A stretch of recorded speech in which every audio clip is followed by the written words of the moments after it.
good night, depending on the time you're watching this. Because as you know, this is not a show about comics. That's a lie. This is, we call it the time traveling show. Because, through a wormhole, boom, 6 hours. It's 5 p.m., 11 a.m. for our guest. So we just moved all over the world in a second. So we're starting to talk about quantum physics and all that. If you thought this was about comics, you can leave now. No, wait, stop. I'm kidding. Anyway, after all that crazy shit, how are you, Devin? How's things? Things are great, David. Thank you. Thanks so much for having me. Congrats, by the way. What episode are we on now? What number episode? 179. Oh my goodness, that's amazing. That's amazing. Yeah, I'm fucking nuts. You know that. I've done 179 in 7 months. Oh my gosh, that's a lot. That's a lot. So more to the point, how are you doing after 179 shows? It's fine. It's fine. It's in a way. I explained to people. There's two reasons I started doing this. One is I needed an out to stop, me from going crazy, literally. Totally. Because of being at home, not being able to organize my conventions as I always do, So in a way, I needed that. And in the other side of things was listening to creators, listening to editors, and to the fans about the lack of contact.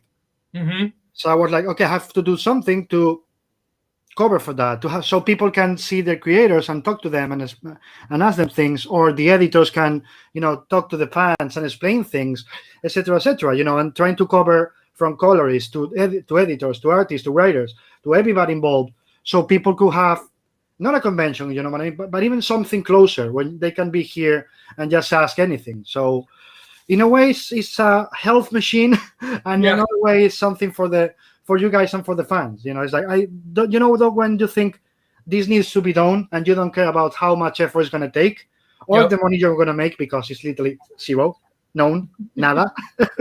So in a way, it's more about what's needed, I think. Oh, that's amazing, and it's been so great watching you put this thing together. And I think you're right. I think that there is something missing. Of course, there's something missing for the last year. It's things like this, being able to get face to face with people and talk comics, and there's nothing better. Absolutely. Thank you. How's things for you? How's things in New York? Is getting better? Worse? They're okay. They're not as scary as they were last year. Thank goodness.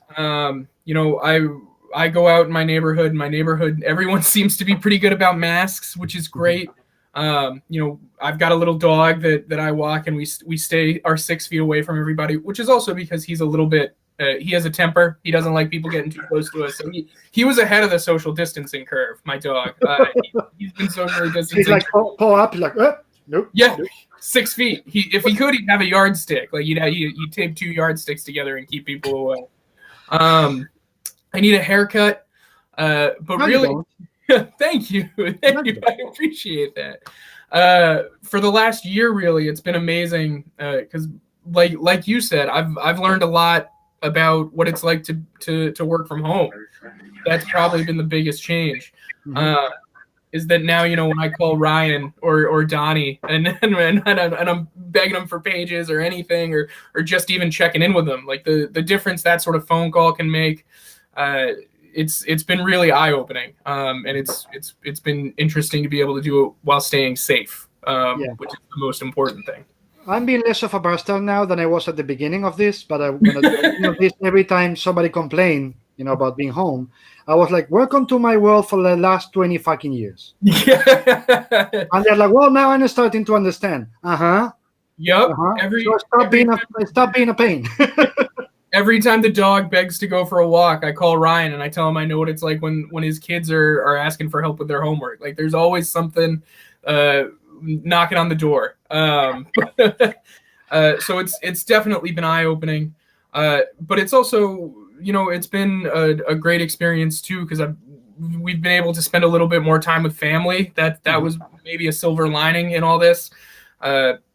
We've been working from home for so long that last year I spent about a month and a half at home with my folks and my little brothers. And that's an opportunity I haven't been able to have at all. So at least, weirdly, the distance has brought some of us a little bit closer together, which is yeah. And it's also, I don't know. about your numbers, and I'm not asking, of course, but here in Spain and most of Europe, the numbers for comic books and other, and novels and all that have grown a lot. The last when we got the numbers for sales for 2020, it was like holy shit.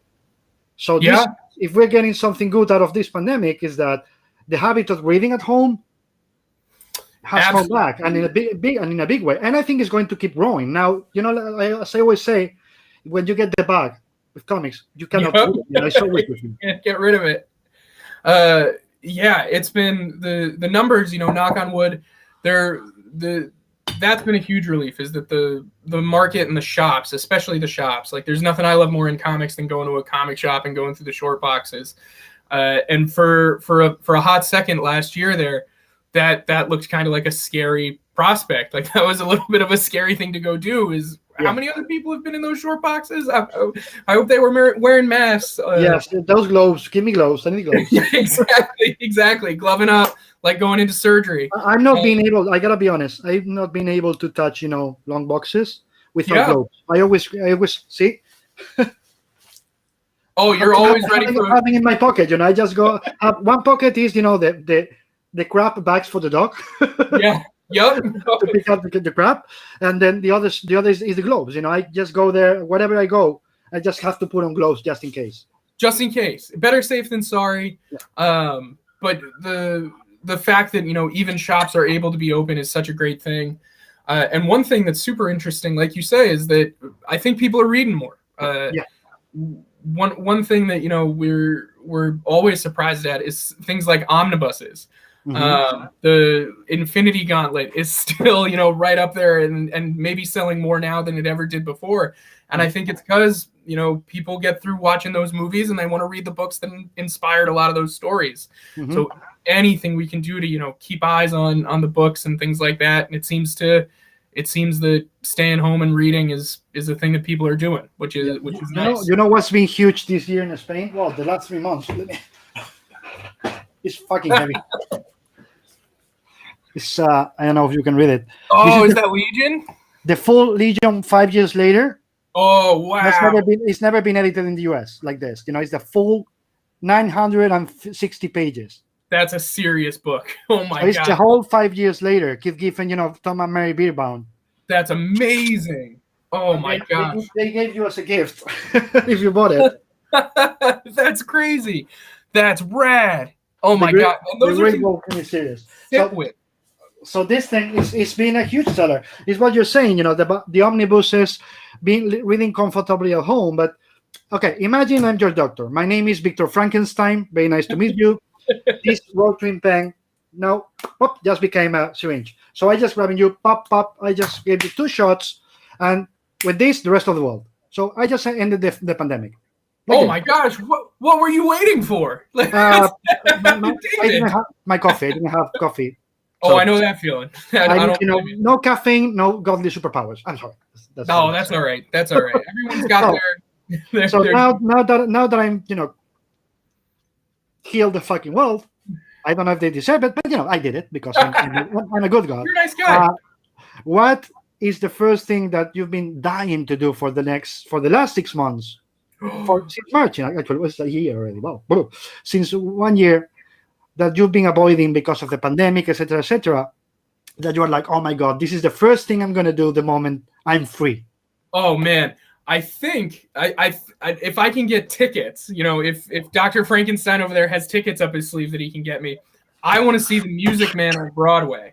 Last year in, I think it was October or September, Hugh Jackman was going to star in The Music Man, which is my favorite musical, and it was going to be on Broadway.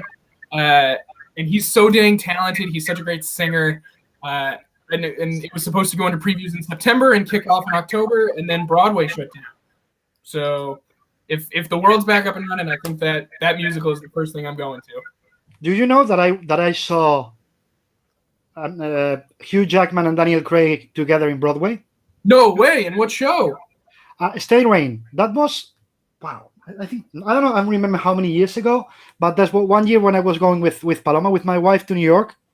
And suddenly I got an email from American Express, because Sure. I'm an American Express holder, but not like the rich people. No, just an American Express holder. Because for me, back in the day, it was much easier, to have an American Express to pay in the US because so visas gave up problems, etc. Yep. So and suddenly get an email saying, "Oh, you're an American Express holder, so you can try and see if you can get the tickets to this." So I'm like, yeah, okay, I'm gonna click it. This not a chance it's gonna happen. The people with the Amex Platinum or the Amex Gold or whatever, they're all gonna get it. It's gonna go to all the email like 10 minutes later saying I have the tickets. Oh my gosh, that's amazing. So we went to New York, and that play was only for 15 days. Whoa! Talk about a limited engagement, and it was good. It was amazing. It was them and nothing else. It was it was just them, playing two cops from Chicago, and nothing around them. The only thing you had was a black canvas behind them, and when it was raining, you had the sound of the rain and some whites there. It was a tour de force between Jackman and Craig, just playing off each other. That's amazing. The famous. Do you remember the famous image when you could see Hugh Jackman and Daniel Craig in character berating people in the audience? Vaguely, yeah. Was that from that show? It's from that show. Wow! Oh my gosh, that's amazing. So now I know. Now that those dots have connected. That's amazing. Mm-hmm. Yeah, I think comics and theater have a lot in common, because there's this idea in comics of closure, which is where if you're gonna need a cup of coffee in panel 4, you put the cup of coffee in panel 1 and you set up what you're gonna pay off. And by the time you get around to that coffee cup, whatever storytelling has happened in the middle or in the reader's imagination, that's what closure is. And it feels like that's the thing that it has in common with theater. Is that it can be Hugh Jackman and Daniel Craig standing in front of a black curtain with some lights that indicate rain, but in that magic, in that theater space with the lights dimmed, you're transported to another world. And I think that intimacy, that the power of the imagination, is something that theater and comics have in common. I completely agree. When I hear people telling me that the closest thing to comics is movies, I always say nope. It's first for me. It's music. Oh, sure. Music is is the closest to comic. As I always say, if you're talking about, and then this is a question for you, by the way. You just provoke a thought in my head. I only had one for the whole day. I don't. So this is the one. No. Oh, you're one ahead of me. So if I give you a choice and I tell you, okay, what is comics storytelling for you? Is it a symphony, bar opera? Is it rock and roll, or it's jazz? Ooh. That's a great question. It's probably, I think it's probably rock and roll, but I think it's a rock opera. Like I think there's there's a like what is it so is it prog rock, progressive rock? Ooh, sure, a little, maybe prog metal, some dream theater. There we go. But I love comics because comics have always been counterculture. Back in the 20s and 30s, they started off as dime store rags that no one should read. There was legislation in Congress in America about how you shouldn't read comics and how they should be outlawed.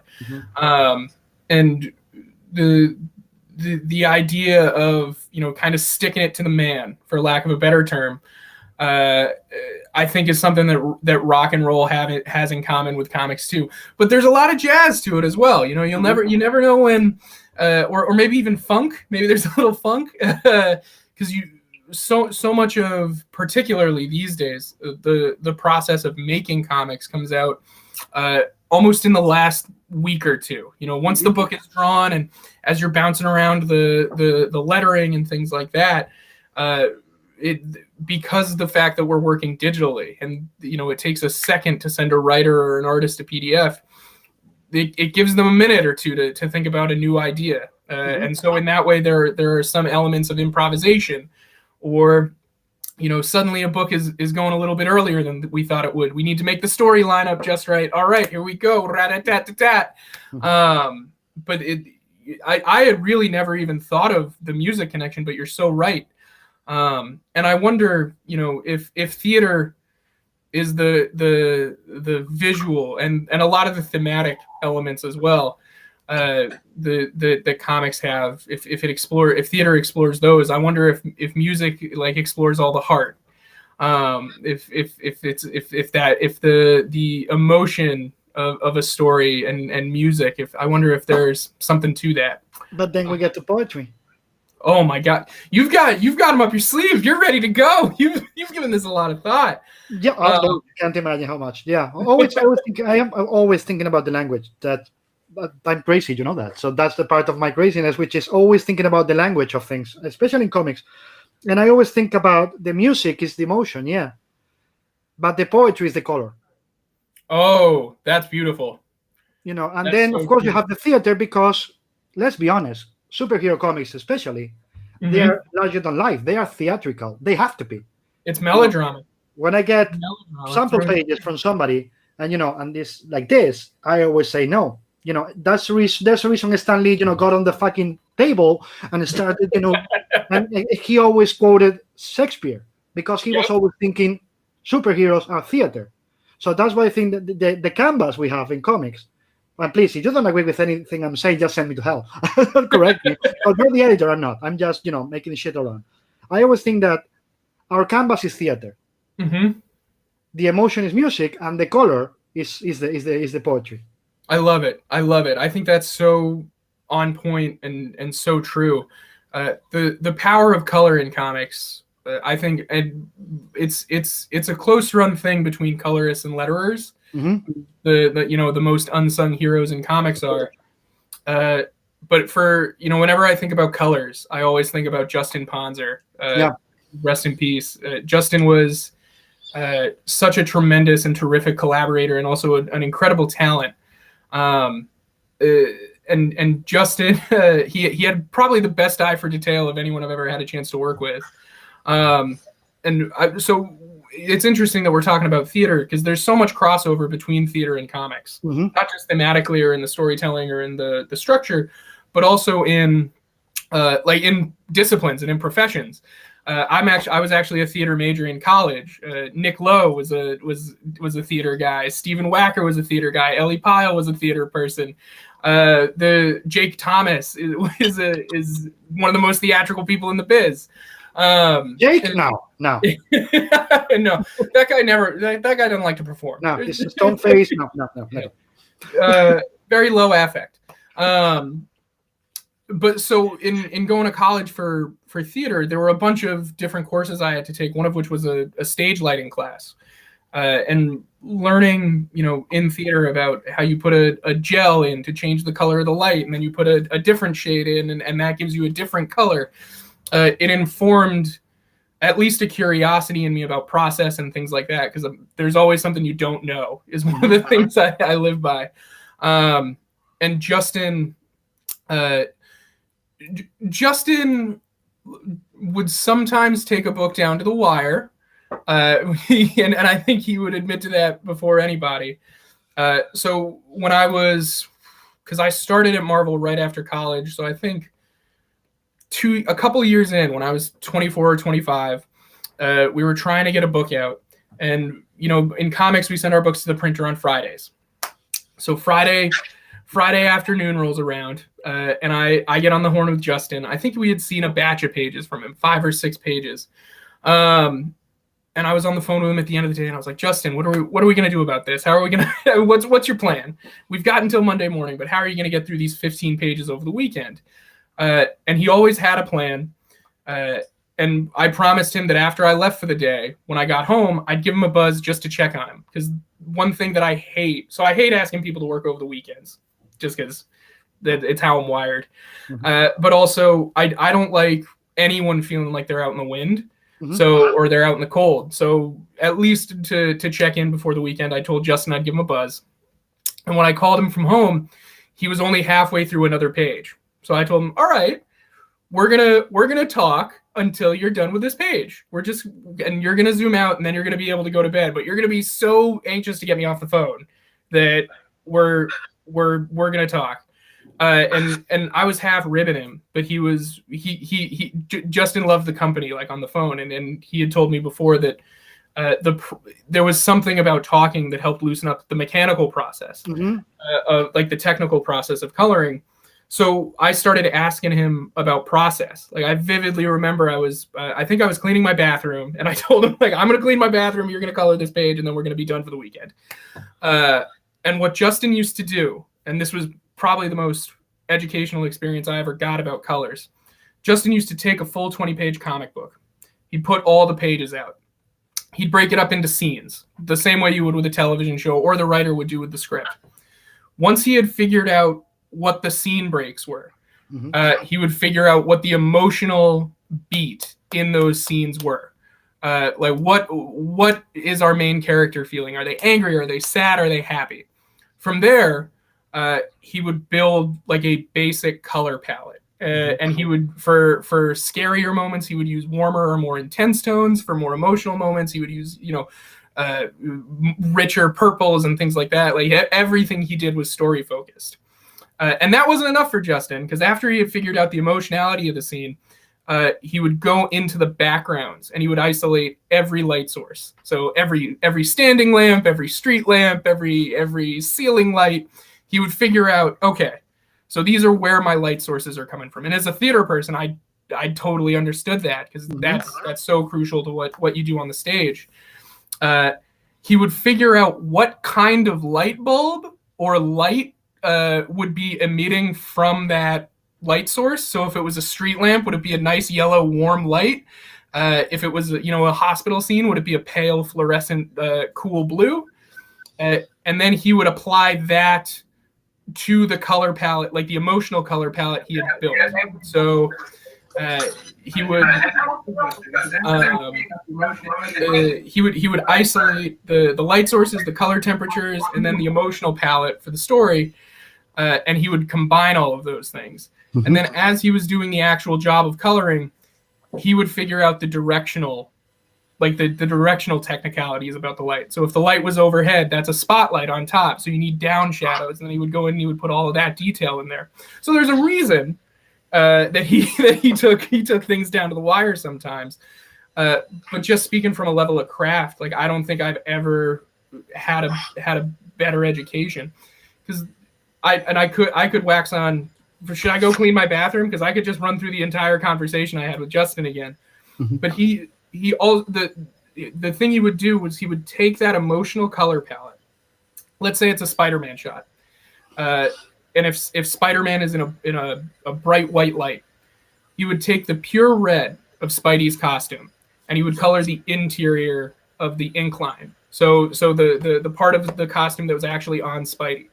Then he would take the hue that would have been affected by the light, so possibly a lighter or a cooler red or blue, and he would color the outside of that. So he would effectively do a color halo around, like a color hold around every character, every item in every scene, which would have the pure value on the interior of the character and then the illuminated value on the exterior. And he would basically go through and blend those two to get to the directional lighting. It was the guy, I think, one of the best to ever do it.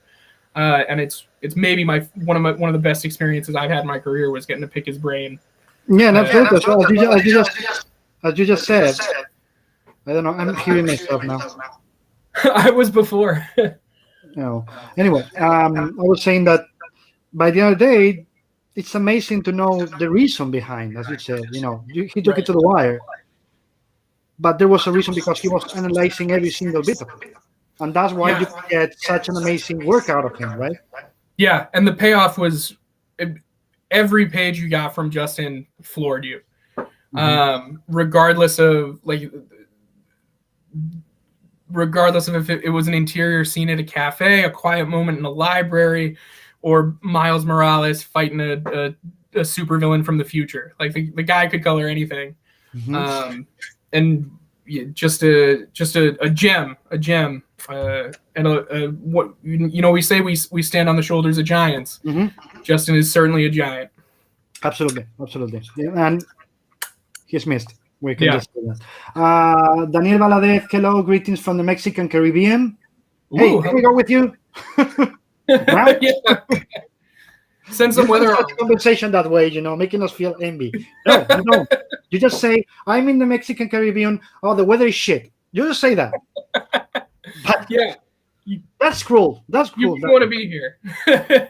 Thaya said, even Fridays I get, I am happy because of your show. Looking forward to listening to what Devin has to say. Thank you, Thayas. Amazing Spanish artist too.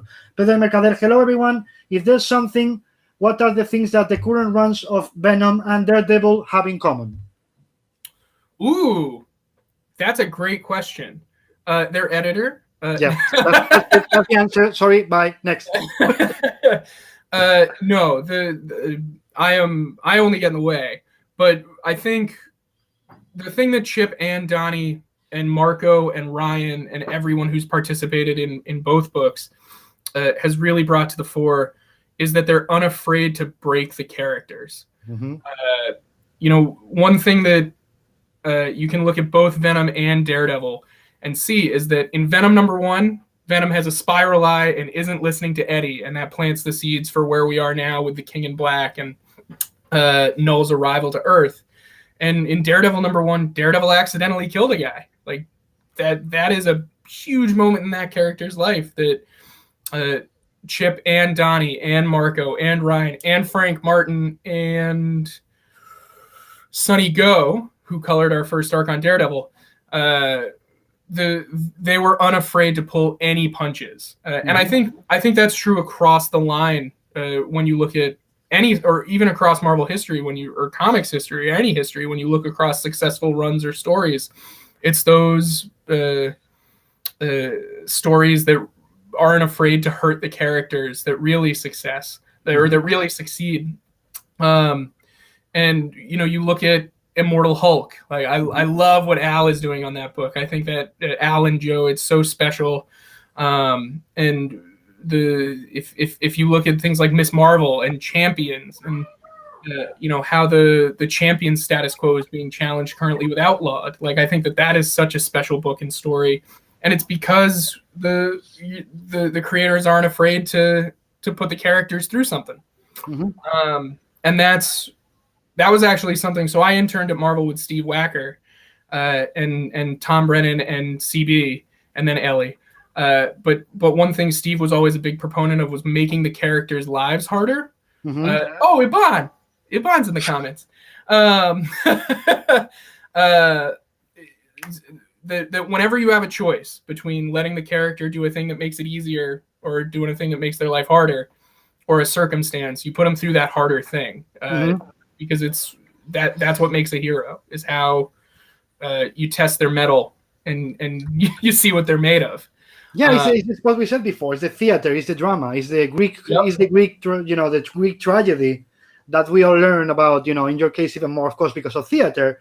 So that's the first thing you go for. The hero that has feet of clay, as Stan would say, but also that he always Odysseus or Ulysses, has to go through all that to get back to his lover and all that, right? Yep.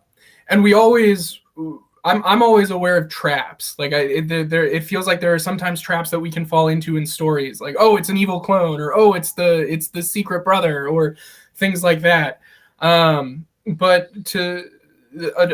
one of the more common ones is to be wary of hurting a character too much, or telling a story that affects the character too much, particularly with superheroes where we like the characters. Like I've got Spidey over my shoulder all the time. Like that guy's always on my back.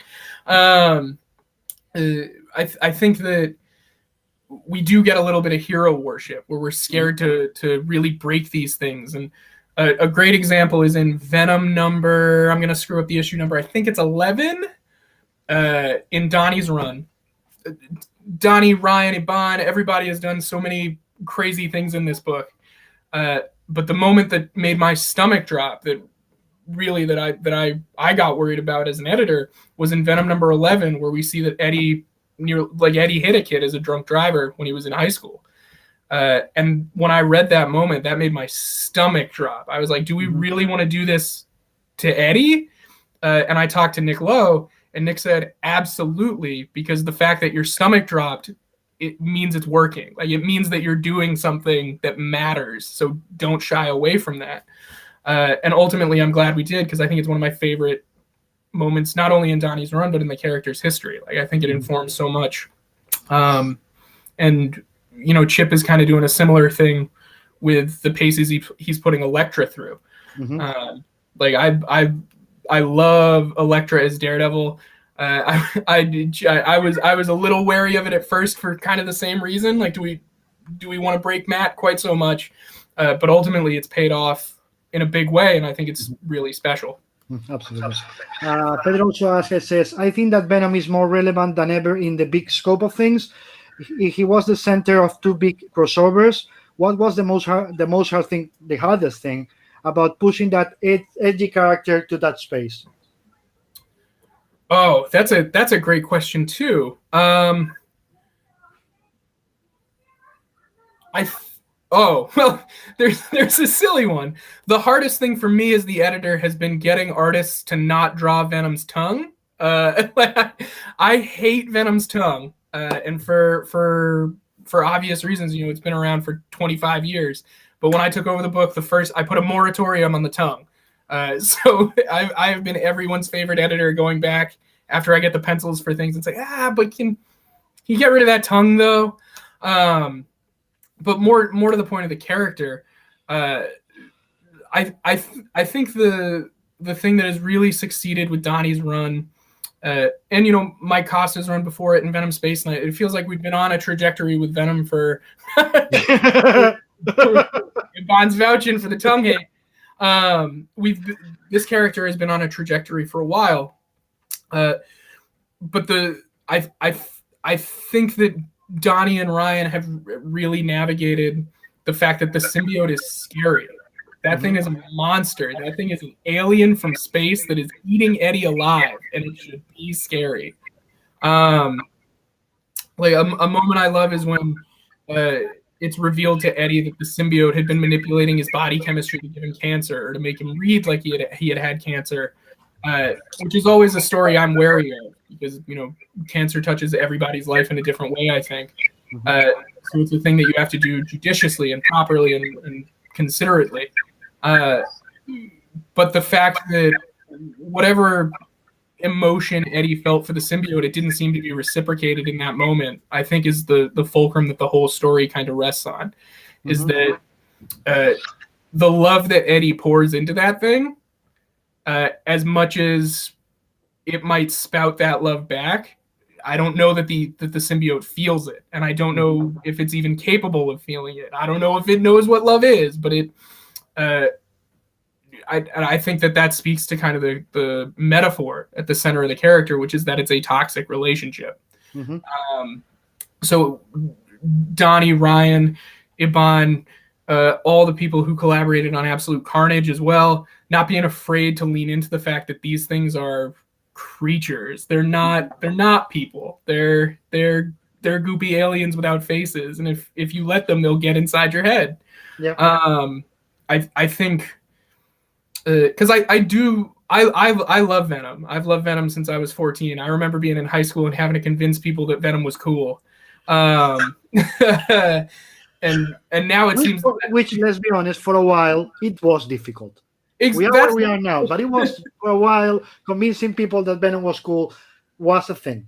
Sure. And that's part of why I don't like the tongue, is because when I was 6 years old, the Spidey game on Nintendo 64 came out, and in that game, no characters' mouths moved. Black Cat and Daredevil were in it, and they just had lines of pixels for their mouths. But Venom was in it, and his mouth moved. And he had a big jaw and a big tongue. And when his jaw moved, he would chew on his tongue. His tongue would stay out and he would talk. And, you know, 9-year-old me, I thought that was silly. Why is this guy chewing on his tongue? What is he doing? Like, was Todd's design not cool enough? Like, and so and there was this instinct, and I'm sure it comes from toys or cartoons or just the readership too at the time. But there was this instinct to make Venom a little bit of a meathead, a little bit of a dummy. Yeah. And I'll never forget the first summit we had after Donnie took over Venom, and he walked the room through the first year of the story. He and I were walking back from a dinner, and we were just talking about, what's the next year of the book going to look like? And Donnie mentioned, after my 3 years of not liking the tongue, Donnie mentioned that Eddie's a journalist. Like, Eddie is not a dummy. Like, Eddie is when you think about that character and what that guy has done in his life, he's been married. He had a career. He made a mistake by following the lead with the Sin Eater, but ultimately he had a successful career as a journalist and had a degree in journalism, which is not easy. So he's been to school. And in his downtime, he lifts weights. Like that's a pretty type A dude. Like that is, for all of his lethal intent, and the fact that he does screw up, which I think is the thing he has in common with Peter, which is why he works so well as a counterpoint to Spidey. He is, I think Eddie could be every bit as lethal or lethally intentioned as the symbiote. And oh man, we're moving, so I packed it up. But when I was a kid, you'll probably know these. I think it was even a Panini or maybe Pedigree, but the European editions of the annuals. They used to collect Marvel Adventures arcs and collect them as 5-issue annuals for kids, for younger readers back in the day with those big foam hardcovers. And I had the Marvel Adventures annual from 1999. Which was a retelling of Secret Wars that Ralph Macchio wrote, and Andy Kuhn did the art for, and it's the Beyonder wisps the FF, the X-Men, Spidey, the Hulk, everybody away to Battle World, and along the way he grabs the Venom symbiote. He steals the symbiote from Eddie, and just leaves Eddie tracking down J. Jonah Jameson, because of course. But there's a great panel in that story of Eddie resolving. He doesn't know who that weird space guy is. He has no idea where he came from or where he took his symbiote, but he's going to get it back. And there's a panel of Eddie with his hands in front of his face, and he just says, "Eddie Brock is not a man to be dismissed. No way." And that was a formative panel in my understanding of Venom. I could talk. I love that character. I think it's a very, very special part of the Marvel U. But by the end of the day, as you just said, no character that's a dummy or that has no charisma can survive for how much already? 25 years? Right. I think he's up to 30? Yeah, no, 30. You're right. It's 30. Let's say 1992. Yeah, 30 years. It's going to be, 30 years. So, yeah, it's, when people dismiss a character, I would say, if the character doesn't resound with you, maybe it's because of the writing, not because of the character. Right.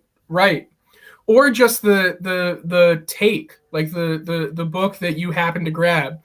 We have this saying that every comic is somebody's first and every comic is somebody's last. Just if one issue of Venom that you grab that you don't happen to gravitate to, that can affect your whole read of that character for a long time until you give it another shot. A great example is the Daniel Way run, where I love that run as an adult, because that's the run where a secret Antarctic research facility got a hold of some of Venom's DNA, cloned him, and then it's a Venom clone running around. And the clone interacts with the real Venom at the end of the story. But at the outset at the Arctic Research Station, it's basically the Thing. Like, it is very much a terrified scientist, Patricia Robertson, on the run from this symbiote that is cloned and loose in the Arctic. And as a kid, I was very excited for that run, even though the cover for number 1 was Venom with a giant tongue all around him, which I vividly remember. But I think my shop missed the first issue or two. Like, they were sold out by the time I got to it, so I grabbed issue 3. Because I had missed the first 2 parts, I just couldn't get into the story. So I had to wait for the trade, and then that was a whole process. And of course, because I was in high school, I didn't circle back around to it for another few years. But by the time I did, after college, when I was starting to really read everything about the character that I could get my hands on, I came back to it with such an appreciation, especially being able to read those first 2 issues. And that's another joy of comics too, I think, is discovering and rediscovering stories that you either knew or didn't know you loved, and finding new things to love about them. Is there any runs in any of the books you're editing, be it Daredevil, be it Venom, or even KIngInBlack, where you are going to a creator and say, if you want to reference an era of the character, don't use this one, that wouldn't work with the readers today. Even if you love it as a reader, you have to be careful saying, hey, this wouldn't work today. As we talked before, there was times I could watch everything Todd did and say, wow, that looks amazing. But in terms of the writing, maybe, that's not what I would use as a reference in this day and age, because it worked amazingly for the 90s, but maybe it doesn't work that well now. So do you have to be careful with that with your creative teams, or you just let them roll and from that point on you judge if it works or not? It usually no. Usually I try to give the creators, particularly at the outset, as much elbow room or latitude with exploring the continuity as they see fit. Because it's funny that we're talking about Todd, but I was just talking to my assistant editor Danny Kazem this morning about going back and reading Torment, which is a story I love, and that's Todd's Spider-Man book. I think is one of the I think that's one of the best books we've ever done. I love that book, but I look at those past stories almost as opportunities. Because batting it around with Danny this morning, I was like, do we get to like Torment with Venom someday? Should Venom hear the drums at some point? Is there something there? And speaking of Daredevil, I really love that in some ways Chip is leaning into the stories that we've told already.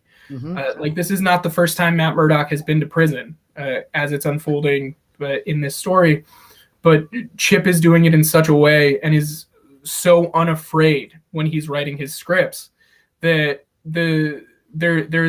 he's bringing a level of authenticity to it where it doesn't feel like we're just doing Daredevil locked up again. And I think that we wouldn't have gotten there if I had poo-pooed it at the outset. And there are stories, for every character that different strokes for different folks. There are some stories that I'm not as wild about, or that I might not want to see revisited, but I'm always open to being convinced. Like, I would love to find something to love in those stories that just didn't quite click for me yet, and maybe that new tale is a way to get there. Yeah, it's because in a way you always find that bit of a story that you never notice. Yep. But then the writer, in his vision or her vision, finds a bit that you never thought about, and then you see it and you're like, oh shit, how did he or she think about it? I would have never thought about that, right? And that's part of the fun of grabbing stuff from continuity, right? Yep. And there's fun to be had about discovering moments for characters where you might not expect them. Like, I think Captain America's 2 best moments have not been in Captain America comics. I think Cap's presence in Daredevil Born Again is one of his best stories, and that's the panel where he says, "I'm loyal to nothing except the dream." Like, that is where he says that. And then his speech to Spider-Man in the Spider-Man tie-ins to Civil War, where you plant yourself like a river of truth and say, "No, you move." Like, I think I did that monologue for one of my theater classes. But I'm not normally a Cap reader, or at least I wasn't until I read those 2 beats and it clicked for me what the character could be. So there's always something to find. There's always something to discover, and it's even stories that certainly might not have clicked for anybody or clicked in a very specific way. Like, symbiote stuff is weird because we tend to throw symbiotes on anything. whether it's variants or anything like that. But there's always a supporting character who can come back. There's always a villain who showed up for one panel and might have a beef with someone who we might not know about. Mm-hmm. And in doing some symbiote research last week, I discovered that there's an offshoot of the symbiote species called the variants, which in today's comic book market, that's just too easy. Like now we've got it. Was there an event there? I don't know, but we'll a story called Variant Assault. Do we do the variants? But there's always something to glom onto and pick back up or a thread to revisit. That's something that I think that Dan Slott is especially great at. Mm-hmm. Like Dan did after Superior ended on the 2015 Amazing run. Dan did that awesome Zodiac arc where each member of the Zodiac got an issue, and they were looking for the Zodiac key. And that was a reference all the way back to, I think, Zodiac's first appearance. And Dan was able to, if there's a key, then there's a lock. If there's a lock, there's a gate. And then we got to that story at the end of it. And it was only because Dan had read those 3 or 4 issues from back in the day. Mm-hmm. So it's always, and it's always something that I lean into, and it's an opportunity for me to learn too, because Chip just referenced a story that I haven't read, so now I get to go read a Emperor Doom. Now I get to go read, which is not a bad thing. Yeah. But you said you are not usually a Captain America reader, but what do you think of the Fantastic Four? Because I know that somebody that you're pretty close to doesn't like the Fantastic Four that much. I'm not mentioning anybody. Oh yeah, who are we thinking about? I love the Fantastic Four. Take that, you person that I'm not gonna name. There you go. Do you hear that? I love the FF. What's weird is that the FF are really the only family or the only characters, I should say, the only characters that I like more in their original appearances. Mm-hmm. I think it's because they are so evocative of the time in which they were created. Like they're on a space mission, they're in the lunar module, all of that sort of stuff. And I like all the Counselor Reed stuff, all the fix everything, what Dan is doing with the characters now. They have such a storied history, but there's just something special to me about Stan and Jack FF. Yeah. In a way that, and I don't know if it's because they're a family, and as we've what it means to be a nuclear family has changed so much since their creation, and I don't know what it is about them, but there's something that feels so pure to me about them, especially in those early appearances. Because we could say that Fantastic Four back in that day, they are the side guys, right?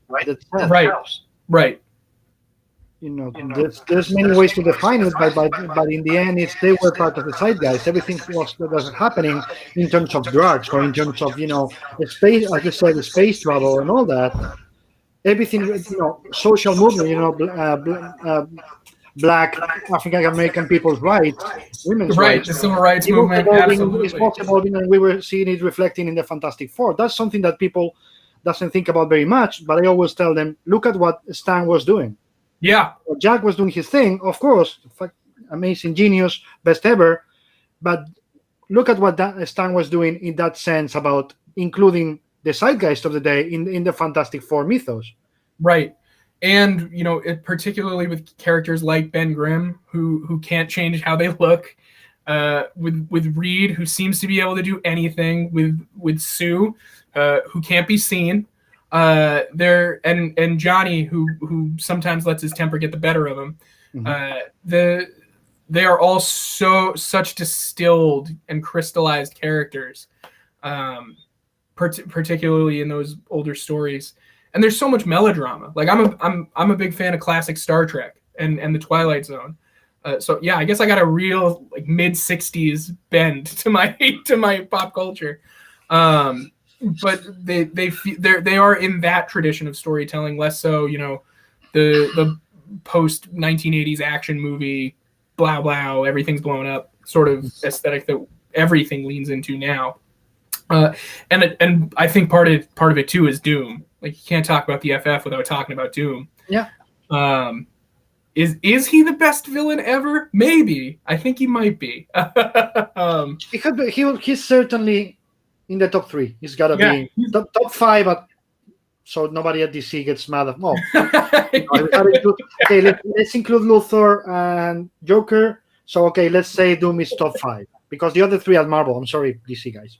DC has Luthor, Joker, and tell me other one like this. In like 1 second. You can't. Lex, maybe Lex. I said aside of Lex and Joker. Oh, if I ask anybody to name a DC villain, like this fast, you can. But if I ask you about Marvel, you're gonna have like, okay, Thanos, Magneto, Doom, blah blah blah blah. Dormammu, Zemo. You go and go and go, and it's just in the top of your head. That's why I say, okay, let's give them those 2. But if we have that, Doom could be in the top 3, top 5 by far, of course. And Stan used to have this saying about Doom, where he liked Doom because Doom could walk up to a police officer and say, "Hello, officer, I would like to take over the world," and then walk away. And there would there's not really any particular law that he could get arrested for. And the regality that Doom walks around with it's just so damn cool. Like, he is a monarch and a titan and a badass. And his suit is rad too. Like, what's not to love? Like, he's absolutely. Okay, imagine somebody comes over like around here. Let's call him or her a name writer. Okay, a name writer comes with a pitch. My question always is to editors is, what's the thing that you love to see in a pitch? I mean, in terms of format, in terms of emotion, in terms of structure, whatever. And what's the thing that when you're reading a pitch is the proverbial, "Oh fuck, not again"? Well, if the thing I love to see in a pitch is generally, it depends on who's pitching, of course, but usually we'll get at least a full arc. Depending on who's pitching, sometimes that'll be the first year, the first 2 years. But I like to see if we're in the first arc, what is happening in each of those issues that affects a change in our character, not only between issues 1 and 6, but between issues 1 and 2, 2 and 3, 3 and 4, 4 and 5, and 5 and 6. Our main character should get an emotional change, and they should get a gut punch moment in every issue. Yeah. The thing I say, "Oh no, not again" to is any conversation that happens around a table. When I was growing up, the issues of Avengers I would read that made me roll my eyes were the ones that dealt with the bylaws, that dealt with the procedure, that dealt with, we have to elect a chairman and we've got a Ways and Means meeting and do we have the budget for that? I clocked out because I wanted to see Captain America punching Zemo.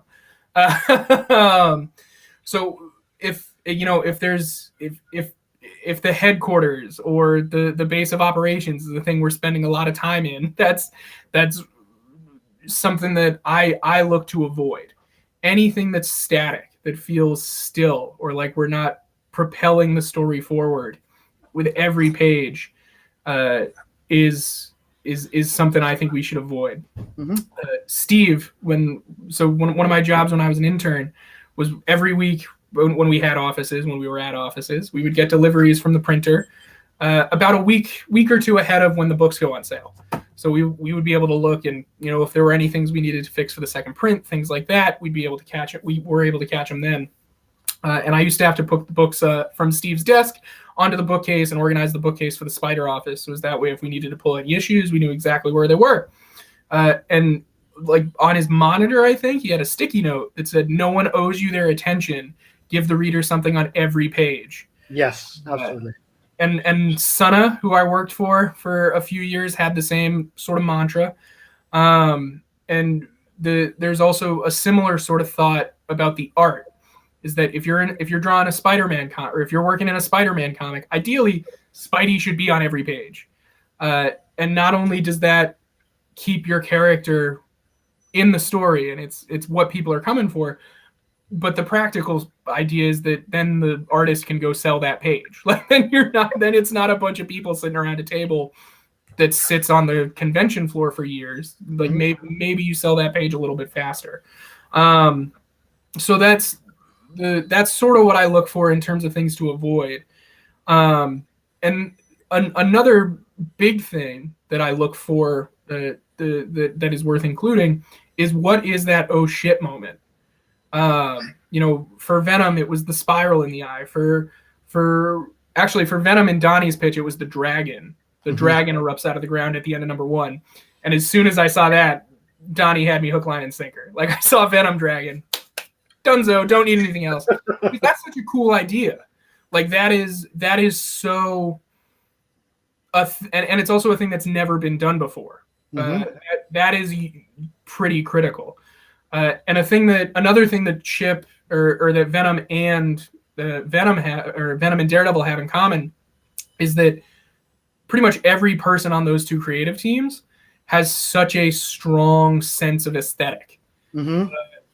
Chip, Donnie, Ryan, Marco, even Iban, Francesco Mobile when he came in and helped out, Mike Hawthorne who helped out on Daredevil, Julian Totino Tedesco who did the first leg of Daredevil covers before Marco took over.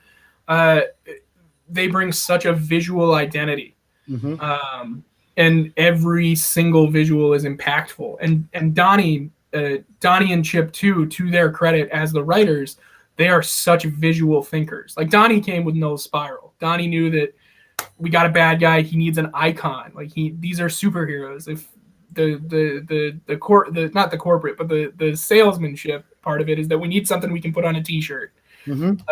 And Chip, is such a talented designer and artist in his own right that he brings that same sort of sensibility of not only what is the emotional impact, but the visual impact too. So thinking in those terms of not only what are the new things we can do, but how do we express those new ideas in the biggest, craziest way that we can, particularly for this medium.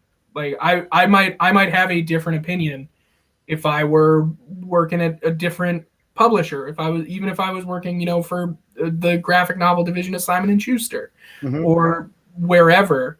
But 20-page monthly superhero comics have a pretty specific set of parameters about what tends to work visually and what doesn't.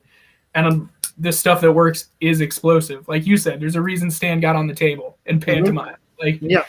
But there's also a part of it which is you can't go, and this is something that is, for me, it's important for you to explain the nuances of what you said, because people normally understands what you just said as, okay, everything has to go 120%. Right. And I would say, no, that's not what they mean as Marvel editors. What they mean, and correct me if I'm wrong again, is that you have to go really high, then go to a dune, have your moment of quietness and such. So again, boom, you go all the way fast, and you got that contrast, and that's what grabs you and keeps you reading, right? Absolutely. The real moment that I think Donnie and Ryan's Venom run came together, it was in issue 1. It's the same page as the Spiral Eye. Like the Spiral Eye is good. The Spiral Eye is a thing we can put on T-shirts. It's a thing bad guys can have on their forehead when they commune with the symbiote god. But when Venom's when Eddie's captions say that Venom isn't listening, like that is a difference in their relationship. For 3 years, Mike Costa had really, we had taken the symbiote from Flash, put it on Eddie, rehabilitated that relationship, still made Eddie and Venom lethal and angry and aggressive. But between them, there was harmony. Donnie came in and broke that up. Donnie came in and put some distance between both characters, and treated the symbiote just the same way Mike had as a character, but with less of a sympathetic bend. Here it wasn't that they were united; it was that there was dissonance between the two of them. And so in that way, you're exactly right. The story is not about the symbiote dragon. The story is about Eddie and the symbiote. which is something I look for in pitches as well, is that there is a difference between story and plot. Plot is what happens. Story is how feelings change. So if your story is that stuff happens, you're probably going in a different direction. Like you're probably going in the wrong direction. If your story is that Eddie and Venom totally united, finding 15 different things to punch, that's a lot of plot. But what's going on with them? What do they feel when they punch those things? Does one of them not want to punch one of those things? And what does that do to their relationship? The big thing that you're talking about with the peaks and valleys and downbeats and upbeats, that's tension. Every pitch needs tension. Every pitch needs different characters wanting different things. The words I always go back to, and I was just talking to Ryan Stegman about this last week on the phone, were from my Acting 1 classes, which I took as a sophomore in college, but were super helpful. And those are objective and intention. It is Acting 101 sort of stuff, but the thinking was, if you want to represent feeling and emotion on stage truly, you have to own that character. And comic book writers have to own a similar sort of space. Like they have to get in the same sort of headspace. And in that vein, you have to try to be as true to life or authentic as possible. So as that way you inspire an emotional or an authentic emotional change in the audience. And to that end, no human being on earth acts outside of their own self-interest.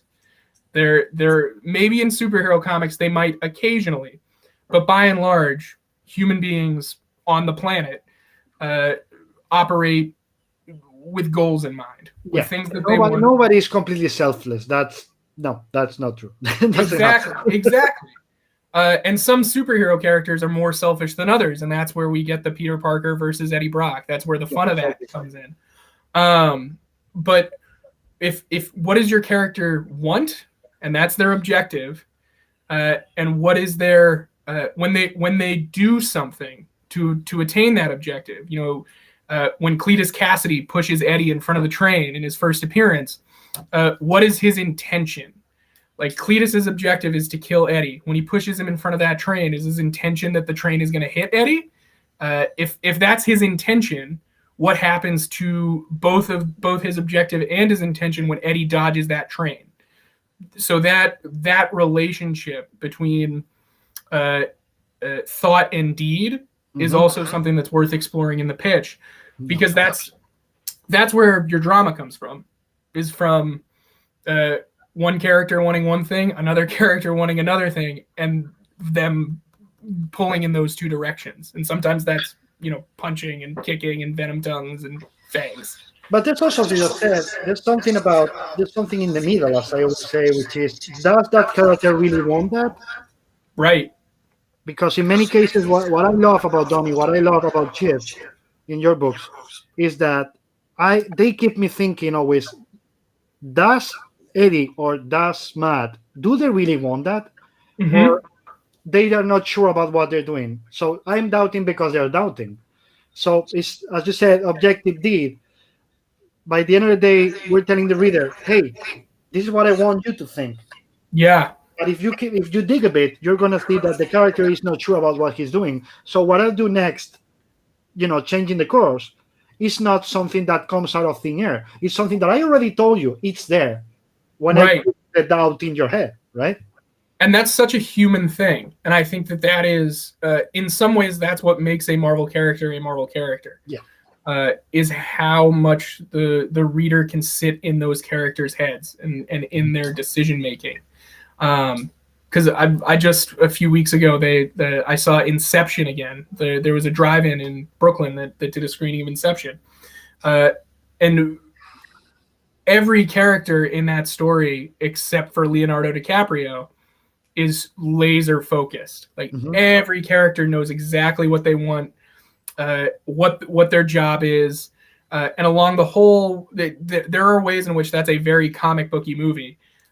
Because it is so preoccupied with the rules And Mhm. every act of that movie has a little preamble where we're going to tell you how this part works. But because of the clarity of those other characters, which is another thing that Donnie does really well, and Chip and Al and pretty much every Marvel writer in the stable, is that because of that clarity, Leonardo DiCaprio's character is able to breathe. Like it gives him the space to not know what he wants, because he can bounce off of Joseph Gordon-Levitt, and he can bounce off of Tom Hardy and in those ways. But that's also why we believe his character so much. Not because, I'm sorry, but I don't think it's because of his acting. Right. It's because the script is establishing they are all, square-headed. They know where they're going in every way. And I'm telling you, as a writer, as Christopher Nolan, this guy doesn't know. Yep. So everything pushes around him, to a space where we are going to relate to him, whether we like him or not, right? Yep. And the genius of the structure too is that because every act takes, the opening 8 or 10 minutes to establish new rules, the audience never quite knows what's going on. Mm-hmm. So at least in the plot, like that movie is probably the best example of plot versus story. Yeah. Because that plot is all about dreams and stealing a secret and Cillian Murphy loving his dad. But that story is about Leo and his dead wife. Absolutely. So in freeing up like that or at least in establishing the rules every step of the way, the only thing that readers really can plug or viewers can plug into at any given moment in that movie is Leonardo DiCaprio and where he's at. And so in that way, the work is so focused on him, while also feeling like this huge spectacle with sci-fi ideas and betrayal and corporate espionage and all that stuff. But it all falls by the wayside in those last 10 minutes, where it's him reckoning with himself. So that difference between story and plot, it is a very comic booky movie, I think. Have you watched Tenet?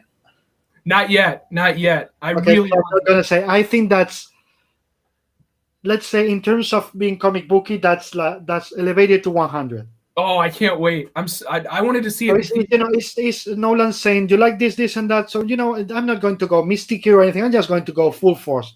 Screw it all. That's awesome. I love him. I think he's such a talented and visionary storyteller and director.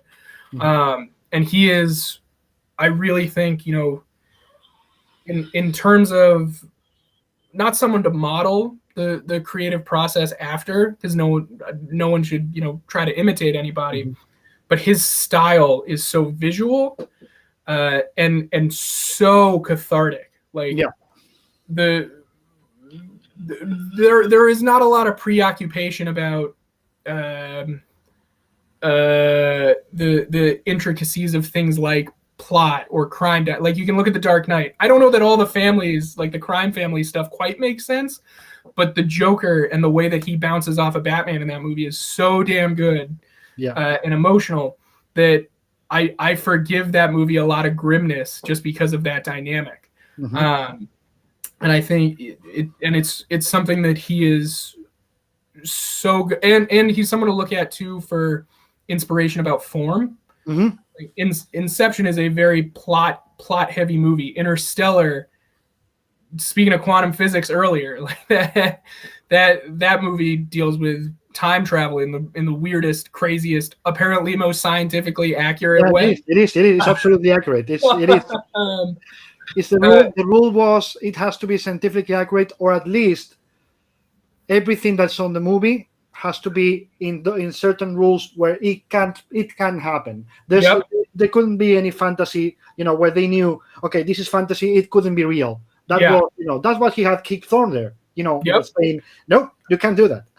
Oh, it's amazing. That movie caught me just at the right time, because when I was a senior in college, for whatever reason, I took a 600 level theoretical physics course, which was basically a graduate class, because I needed some science thing.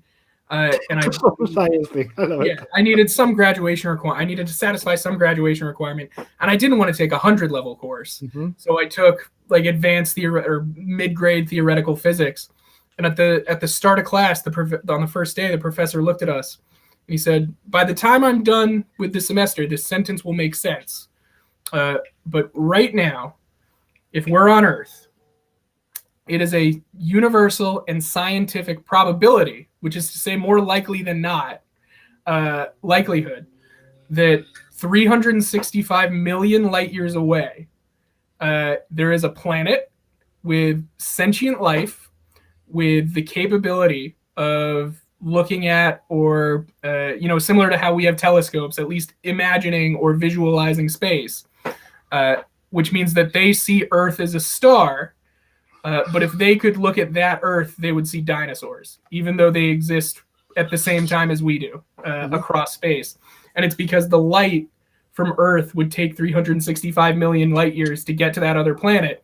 Yep. So in 365 million years, they'll see us. It's crazy. There's yep. so much. But that sort of thinking about form and time and what are weird things we can do on the page is something that I think is worth looking at and modeling, or at least thinking about all the time, because it's something that comics can do in a special way that film can't. Like you just came to my favorite subject in terms of language, just so you know. Ooh. Let me say this: comics is the only language, the only art, the only narrative art form that can defy Einstein's theory of relativity. That's true. Because you're watching a movie, as you just said. The arrow of time, as my friend Albert would say, remember I'm a god, so I can call him my friend Albert. The arrow of time is always going like this. You can stop it, you can pause, but you cannot go back. You cannot. No, it's gotta go. In a novel, it's gotta go this way. In theater, it's gotta go this way. In a poem, you gotta read it from the top to the bottom. It's gotta go this way. But in comics, it's like, no, screw it. I'm going to tell 20 pages happening in the same second. I'm going to go back. I'm going to go forward. I'm going to just use this to say, oh, a second just happened. But then I'm going to do this, and I'm going to tell you, no, went back in time. So it's part of the language to manipulate time and space at your will. And only comics can do that. It's because it's a natural part of the language. Yep. What do you think about that? Oh, now you're going to say, fuck you. No, I don't agree. Oh, no, I think maybe the only other thing that even comes close is novels, just because the relationship,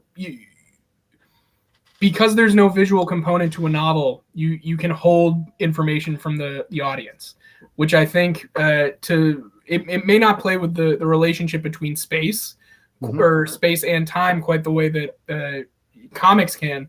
But there is, at the end of the day, the point of the mechanic is to surprise the reader, or at least to play with the convention in such a way that the story takes a different turn. And there's a great example from Game of Thrones. I won't spoil it too much, but no, you can. It was 3-4 years ago. I'm sorry. That's true, I guess. And it's from hasn't watched it now. It's from the books, which I haven't even read yet.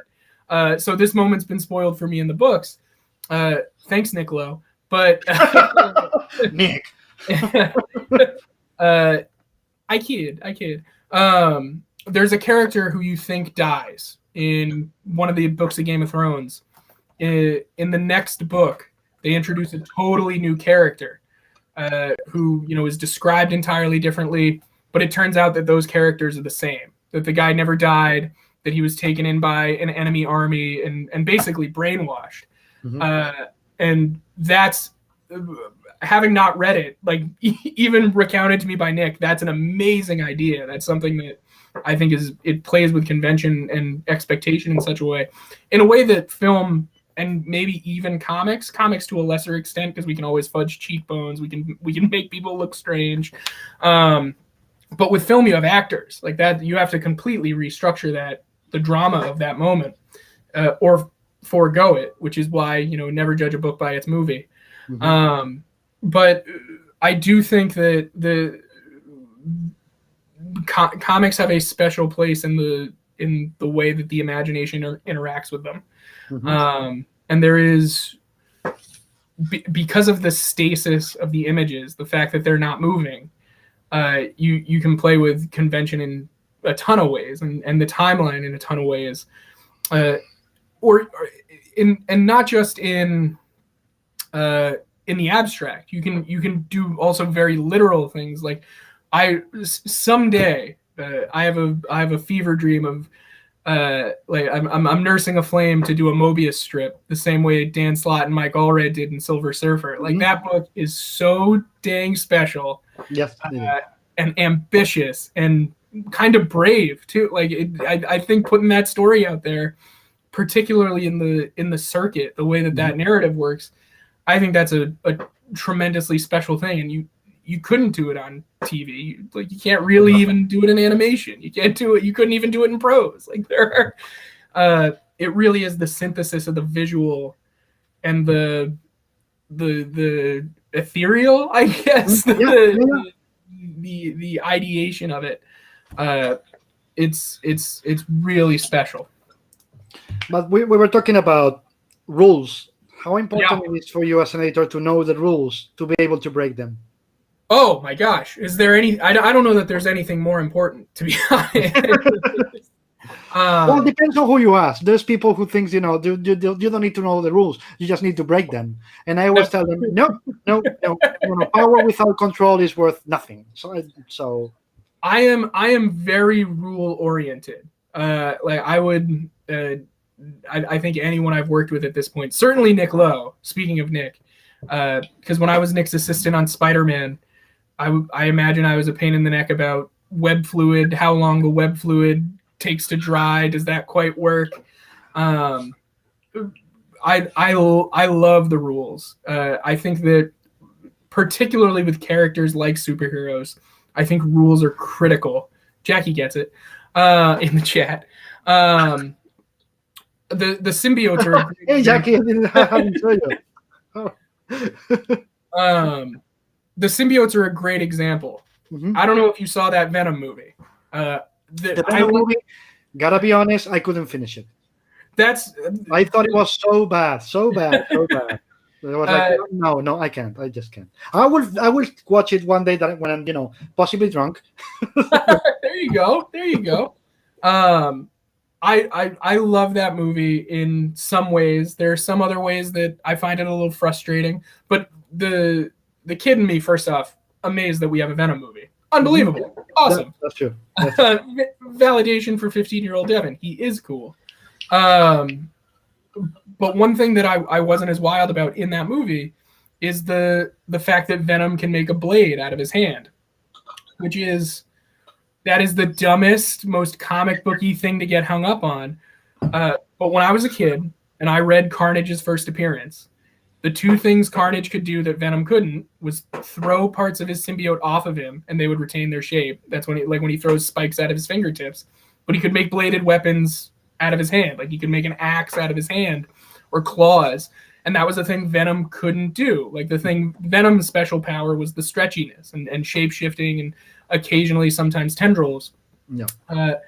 And much to the chagrin of all the participants in Absolute Carnage and KIngInBlack, the first set of Venom's offspring, who we call the Life Foundation symbiotes, Riot, Phage, Agony, Lasher, and Scream, they all have different specialized powers. Like and I think when that was something that I took very seriously over the course of Absolute Carnage was, no, Scream can't do tendrils. That's Lasher's powers, and Agony has chemosynthesis. Like we have to stick to these rules. If everyone can do it, none of them are special. Uh-huh. Which is a very Syndrome from the Incredibles kind of approach. But I really am a big proponent of giving the characters guardrails. Mm-hmm. Because sometimes then you can break them. Like that way when, if Venom ever does make an axe out of his hand to fight Carnage, then it feels like a thing. But also these are larger than life characters. There should be things they can't do. Mm-hmm. And there should be challenges that they face. But how much pleasure do you find when you can finally yourself say, you know what, I'm going to break the rules now?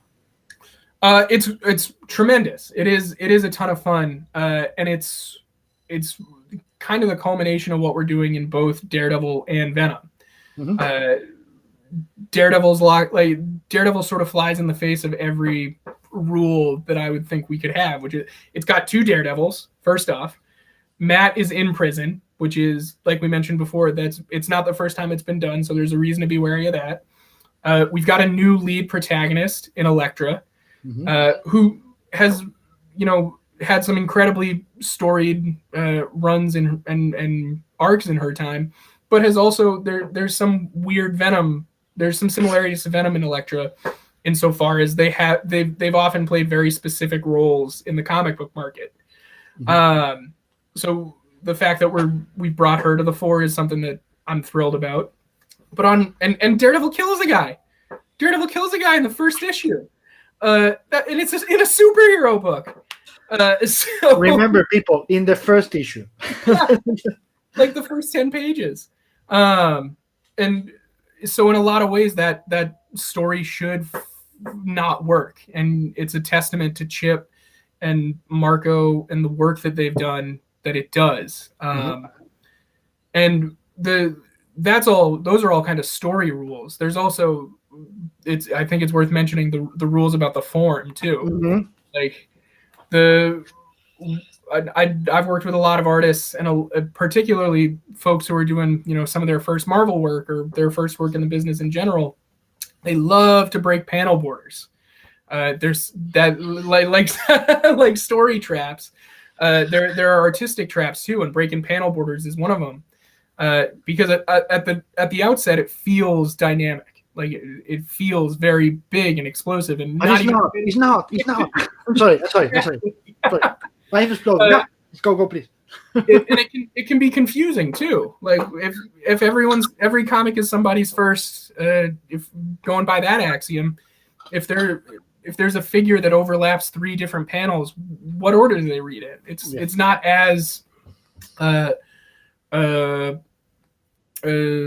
clear to readers just coming to it as it is to someone who's been reading comics for their whole life. So, and in a similar way to how you mentioned being able to finally break the rules, if you spend 15 or 18 pages of a comic book with solid panel borders, rigid structure, really anchored panels, and for lack of a better term, heaviness to the work, like a rigidity to the work.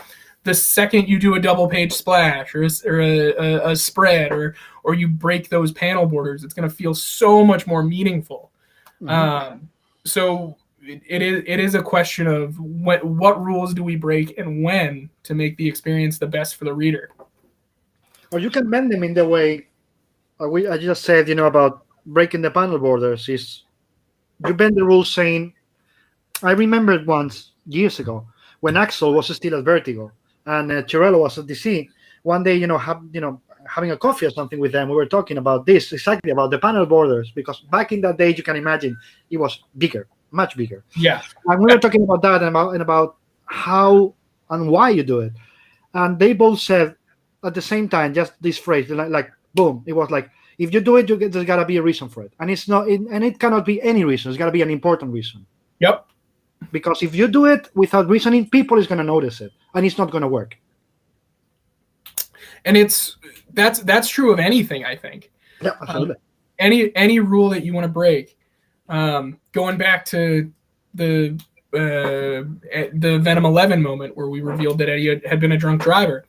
That was rule breaking. Like that was our protagonist did a terrible thing when he was a kid, and in that way we're breaking some rules about that character. But ultimately, it's the moment I think that whole run kind of hinges on, and only in breaking that rule did we get to that meaningful moment. So but my question there is, are you breaking or bending? And what I mean here is, if it fits the character, I don't think it breaks, it bends. Sure. I always feel the hesitation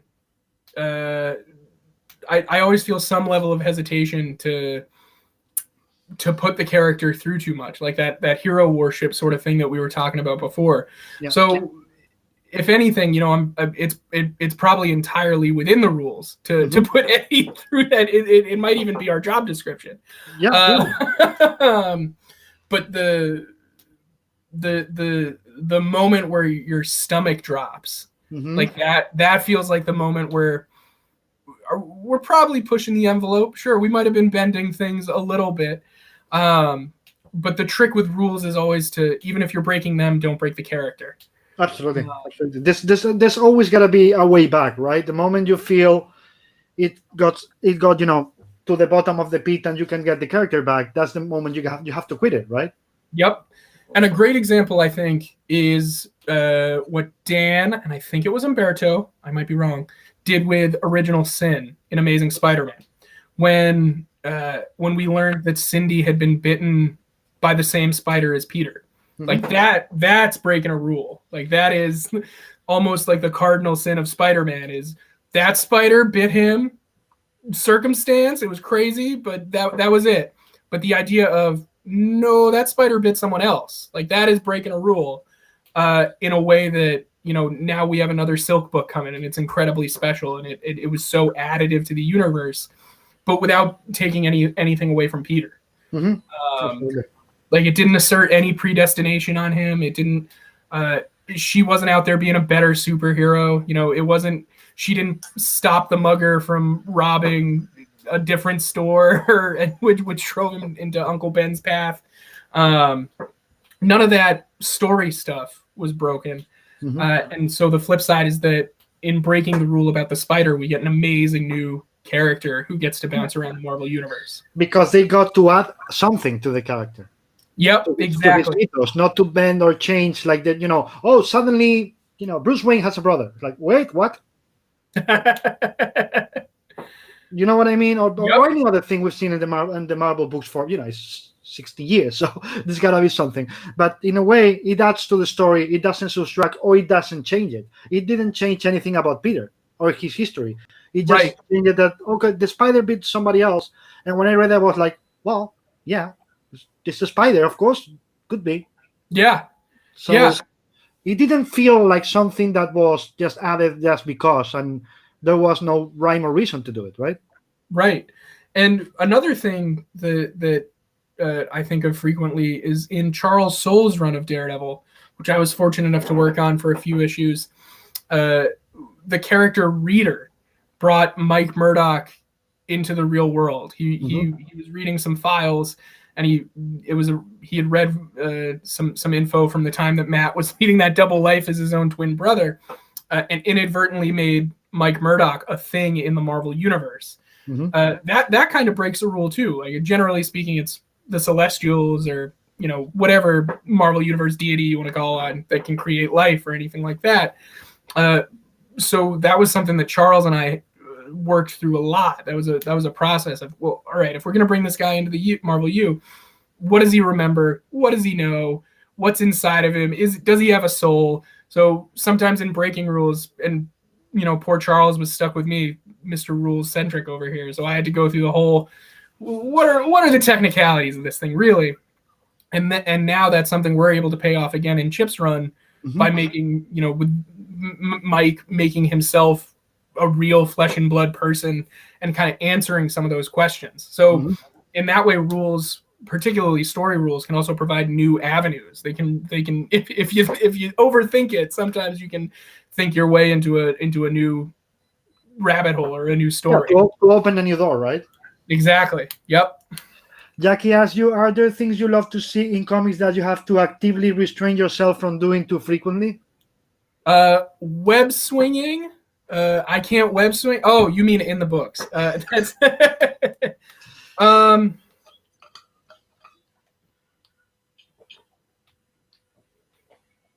there are a lot of superhero kind of cliches. One thing that happens pretty regularly, or certainly has, is the one-off appearance of a villain who gets trounced by the hero. perhaps even more than our heroes, I think the villains should have agency and should be powerful and should be scary. And so the example we always go to in The Office is the Wrecking Crew.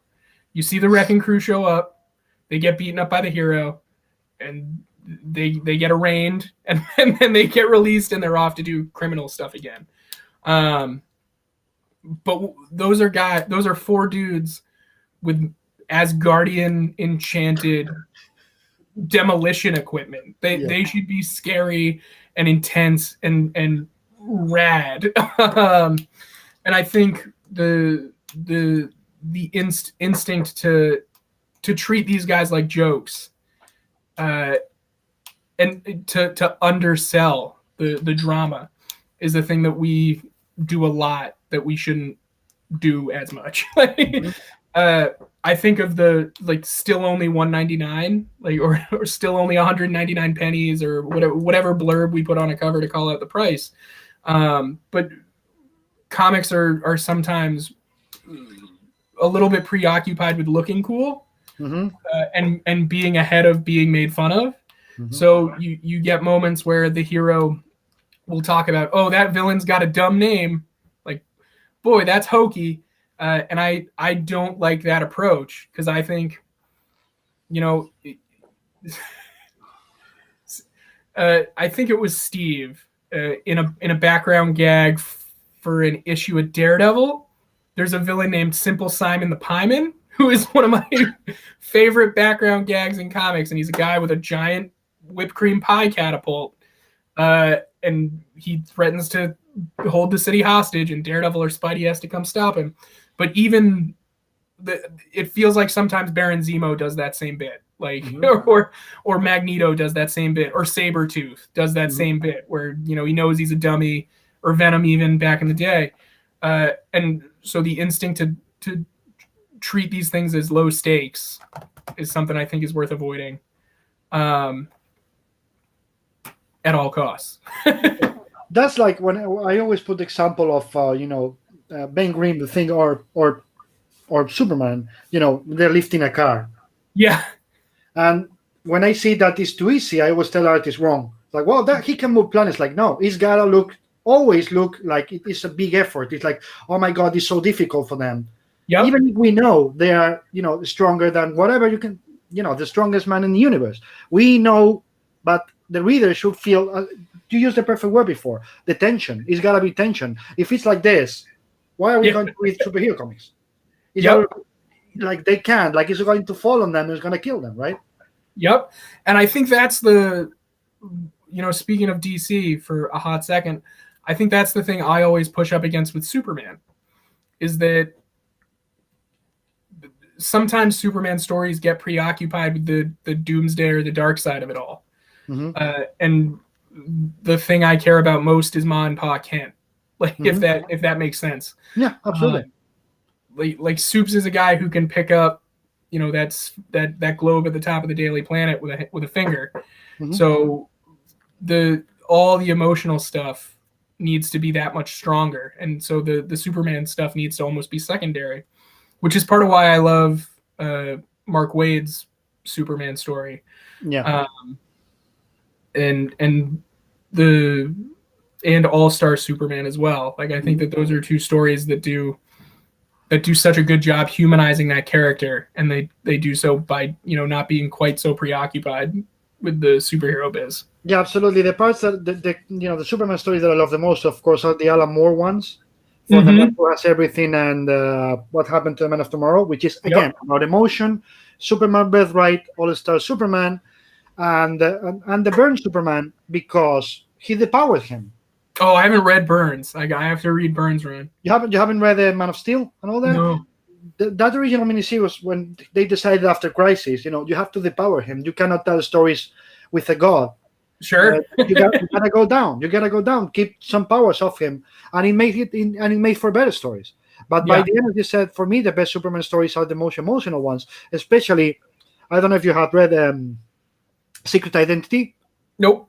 By Kurt and Stewart. No. That's incredible. That's like imagine a real person being Superman in the real world. Oh, that's great. Okay, I that's by Kurt Busiek and Stuart Immonen, so you can imagine it's good. Yeah. oh my gosh. So it was, but the emotional stories are the real Superman ones for me. The ones about showing how powerful Superman is, and like, I don't care. Yeah, like, oh, he's gonna punch the thing. Like, he's probably gonna win by the end of it. Yeah, it's funny. You know, that's one other thing about the business that I love, and the medium, the genre. Pardon me. Is that there is always another book to discover. Shamefully now, what I say in the office is that if it doesn't have a spider on its chest, there's a pretty good chance I haven't read it. Because when I was growing up, I was just I wasn't a DC guy to begin with. And, you know, even more than that, I wasn't even an X-Men guy. Like, I was down the middle. Don't tell that to CB. CB, stop doing that. Yeah. You didn't hear that, CB. But there's always something, even outside of superhero comics, right? Like there's so many spheres to keep learning and keep reading, and even licensed books. Like I love weird licensed comics. Like I would love to read they did an adaptation of the original screenplays for Star Wars. Like that's on my reading list. And I've got Alan Moore's Swamp Thing on my nightstand that I'll dig into at some point. Frank Miller's Ronin has been on my to read list for forever. And it wasn't until, you know, working at Marvel that I really understood the craft and the care of the medium. That not only are we shipping these things every month, and that Spider-Man gets a new costume and there's a toy to be had, but also we've got some of the most talented writers and artists in the world coming to these characters that we love, trying to do new things with them. And what happens if they work on stories outside the big two, like what's Shock Rockets like, or stuff like that. Or Astro City, or any number of any there are so many stories, and they're not just superheroes. And that, I think that's the best part about the business, is that there's always a new genre tale. And more and more with every passing day, you know, we have more people doing different things, which enriches the medium, right? Right, and it's also great because there are that makes it more opportunities for more people, which is so special. Is for people to be able to, if we're all cast up on Marvel stuff, is there a project in another publisher, or even the indie world, like things like Kickstarter and Indiegogo. One of my friends who I interned with, I actually supported one of his Kickstarter campaigns just because that's an outlet that's available to him to create. And that's such a tremendous thing, is to be able to engage in the process in that way. And also, you know, like 5-10 years ago, when a Spanish artist who wasn't in a style that could suit, you know, DC or Marvel, asked me if he or she could work for the United States, my answer used to be, you know, 99%, 90% at least, no, because your style doesn't fit the market. But now the same people ask, and I'm like, yeah, because you have young adult, you have all these other venues, you know, of things that are being done in U.S. comics. So the market has grown so much in the best possible way. I was talking to, I don't remember who it was, but we were talking about the fatal years where comics were really good at talking to kids, really good at talking to post-teenagers, which was, you know, the Marvel stuff and DC stuff. Then you had to jump to Vertigo. But we were like, okay, what's in the middle? Yeah.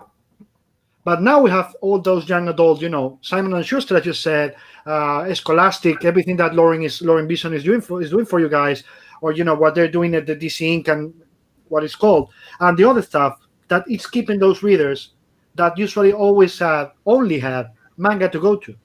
Yeah, and I think that the market itself is expanding a little bit too. Absolutely. Like for years there was a question of how do you get new readers into shops, And now very quietly, digital is one thing. Like it's great that, young readers can go pick up a trade of Miss Marvel, and then, with any luck, go to their shops and get new issues of Miss Marvel. Because I'm also I'm a big comic shop guy. Like anything we can do to help the shops out. Like I like to say that I edit for the short box. Like one of my favorite books that I've ever worked on is Venom 150. Because that was the first time I think in my career where I realized, oh, like this is a thing that a shop can sell. Like if we put this thing out, if it can go in the box, and in 2 years there'll be some kid who grabs it because it's got Gerardo's cover, and they won't quite know what it is. But that's a sale for that shop, not just in the month that the book comes out, but hopefully a little bit down the road. So that's what I edit with in mind. And it's things like Miss Marvel and your the champions. Like I said, I think that even we're a little bit more aware of what books we're making for what readers. Yeah. And as that market grows, I worked on Scream, which is Scream was my favorite symbiote after I rode the Spider-Man ride at Universal, where she's the bad guy. Or she's one of the bad guys. And when I got to Marvel and I started working on Venom, I said to myself, one day I bet we can get Scream a book, right? And 4 years later, we pulled it off. And that is a book that, first off, it's a female protagonist. So automatically, hopefully we're reaching a different group of readers than we might with Venom by default. But also that book has been included in, the Walmart bundles a couple of times now, which is itself kind of strange to me. Like when I was a kid, I never would have thought that we could get comics at Walmart, let alone a Scream comic that just, for whatever reason, it scratches a certain itch there. That is, it's great to see, because that's not necessarily a book that that if you're going into the comic shops as a symbiote fan that you grab immediately, because you're going to grab Venom first. But if you're walking through the aisles at Walmart, you've heard of this Venom movie, and there's this weird Venom looking lady with giant hair who's orange and red, that maybe you'll pick that thing up, and then maybe that'll drive you to your shop too. So it's really exciting to see the market grow in that way. And I would expect Venom to be the thing at Walmart, but weirdly Scream is. So there's always something to learn, and something to discover. But that's the amazing thing that Marvel and also DC, as we said before, has been doing for the last years. Because you have Miss Marvel, you have a Squirrel Girl, you have Moon Girl and David Dawn. So you have all those books that are telling new readers, come and grab us. Yep. And especially female readers, there's a lot of stuff that Marvel has been doing and being criticized by the stupid trolls. Hello, stupid trolls! If you're here, screw off, go out, go somewhere else. But all that push has been conscious of Marvel and DC's part, right? There's a point when we need new readers, and we cannot go always only with the useful readers. We need a new kind of reader that we normally don't have, right? Right, and it's certainly been a conscious effort across ages as well. Making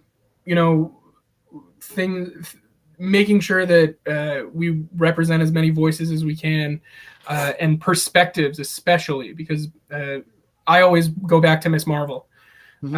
I was lucky enough to assist and edit on Miss Marvel when it launched, and that book is proof positive to me of the impact a single comic can have on someone's life, because as I was reading it, I realized that I had been pronouncing Muslim wrong for my entire life, that I had been saying Muslim, which is not how it's pronounced, but it's how every TV commentator in the world or in the United States says it.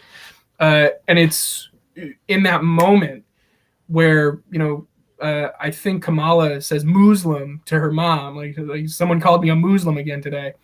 I realized, oh, that's a way I've been hurting people without even realizing it. So that issue kind of, I think it represents at least to me, it showed me the power that a story can have without even realizing it. Yeah. And in a similar way, so with that in mind, when I started working on my own books, when I started at Marvel, I had I still have 3 stepbrothers. I got 3 stepbrothers. When I started, they were 10, 7, and 2. Now they're 18, 15, and 11. And when I started editing, my goal was to create a book that I could hand to all 3 of them every time. I wanted every book to be a book that my 15-year-old stepbrother, my 7-year-old stepbrother, and my 3-year-old stepbrother could read. And maybe not get the same thing out of it, but get something out of it. Yeah. And I think that accessibility of story is something that we're always aware of, getting more aware of, and working towards, which is why, I think the first book I ever solo edited was that Groot miniseries that shipped during Civil War by Jeff Loveness and Brian Kessinger, which is part of why that book is what that book is. Because I wanted Guardians had just come out. I wanted a thing that I could hand to my 15-year-old stepbrother and he'd think it was cool. And then my 4-year-old stepbrother would, look at the pictures and it was relatively inoffensive. But now, nearly 10 years later, that same ethos kind of affects my work looking at, like, if you look at Absolute Carnage, as rowdy and balls to the wall a book as that is, it's still symbiotes. Like, it's still comic booky. It's still superhero-y. I didn't feel one bad thing handing that book to my 10-year-old stepbrother. I maybe should have, because Carnage says he is sex and violence, that's fine. But the art was so damn cool. Like, Ryan drew the hell out of it. And it's, at the end of the day, it is still a good guy versus a bad guy. And so thinking along those lines of how can we make and this a story for anybody, is I think maybe the greatest strength of the medium is. And what is your goal in that sense? And what we were talking about is, what's the next hurdle we should reach for? Just to throw it away, to get new readers, to get more people to join us, to join the fun. Yeah, man, I wish I knew. If you crack it, let me know. I think and this is something that Tom Brevoort's a big believer in. I think the answer is good stories. Yeah, absolutely. Gotta be. Yeah. The stronger, more emotional stories you can tell, as long as you follow that true north. If that's the North Star of, are we doing the best thing we can with and or for this character, and telling the most emotional, cathartic, probably painful story that we can, that the readership will hopefully follow. And I think Daredevil is a pretty good example of that, because before Elektra took over, Chip, bless him, worked with me a lot on how that reveal would land in the market. Like, I started the week before we went to print, I almost got cold feet. Like, I started to worry, like, should we announce that it's Elektra? Should we do it for the numbers? Like, is there something to, do we announce this thing? And Chip and a couple of folks on the Marvel side, we held the line, and luckily that reveal landed in the books and no one was expecting it. Like, it took the market by storm, and now the book is doing double what it was before. So in that way, like, tell brave stories, and sit on reveals. Like, I think it's the most we can do. But I also, I do like to play with form too. Like, I like to make things, poor Ricky will attest to this, I like to make things too complicated. But I edited Marvel Superhero Adventures for a couple of years, which was our all ages book. And like I said before, I love books for kids. I love all ages content. And so when I set out on that Marvel Superhero Adventures book, I wanted to reinvent the wheel a little bit. Because when I grew up, the periodicals I read that were geared towards kids were Nickelodeon Magazine and Disney Adventures. comics a little bit, but I think comics at that point were still growing. Like they were aging up, coming out of the Silver Age into the 90s. There was a very we're for 20-year-olds kind of vibe to them that I just wasn't aging into yet. And so I was glued to Nick Mag and Disney Adventures. So that was the sort of format I wanted to ape for Marvel Superhero Adventures was let's make it more of a digest. Like let's give it a little bit of magazine pizzazz. So every issue had a table of contents. Poor Lauren Amaro had to check the page numbers on every issue of that thing. Each issue got 2 10-page stories because I also read the Sonic magazine, Sonic the Hedgehog, when I was a kid. And they were big on the digest format. They were big on shorter 8-page stories, and that always felt very of that market to me. And then, so we got 2 10-page stories. We discovered that we still have the rights, and it's totally above board to reprint stuff from Marvel Fun and Games from the 70s. So every issue got an activity page. And then in the middle, we did 2 pages of Daily Bugle funnies, which to this day I think are some of the best things I've ever worked on. It's criminal that I put them in the book I did because kids' books are always a tough sell. But Ty Templeton wrote and drew 18 pages, I think. I think we did 9 issues, so there were 9 spreads of, what if we did Spider-Man as a send-up of Peanuts, or what if Miles and Spidey did their own version of Captain America, almost in the style of Captain Underpants, like these pretty modern riffs on classics that we reimagined as Marvel Comics Daily Bugle funny strips, and that was really to try and break the routine, to break the monotony of what it was like, because to an 11-year-old.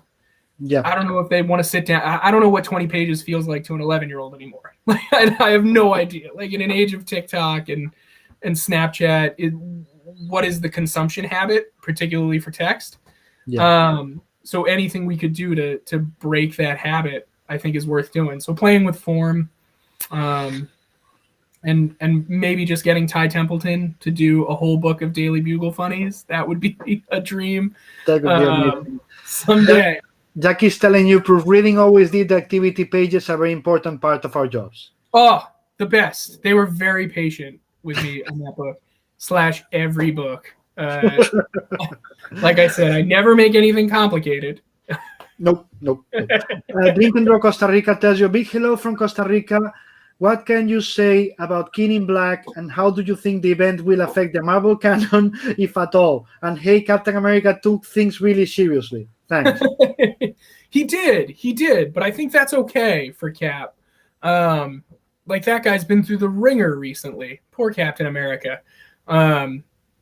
Speaking of, though, that's a tremendous book that Ta-Nehisi is putting together right now. That's a wild story. But King in Black, what can I say about it? It's epic. It will affect Marvel canon. I think it sort of has already a little bit, but I don't want to spoil issue 4 if it's not out yet. It certainly will affect Marvel canon. It'll affect Eddie Brock in huge ways. Not only Eddie, but the Marvel universe itself. Will feel the effects of the event for at least 100 years. Is that an oversell? All right. Yeah, let's be honest. You were thinking 5 centuries, but exactly. You say 100 to be humble. I was a couple millennia ahead. Yeah, it'll affect the next Marvel universe. But yeah, it's a tremendous, crazy, heavy issue, particularly for readers who have been keeping up with Donnie's run from the beginning. There is so much damn heart and emotion in that 5th issue that, yeah, it'll affect the Marvel U in big ways. There's going to be space business that we reference, and Iron Man has that wicked cool armor that Stegman designed that I've called the Extrembiote, because it's Extremis plus the symbiote.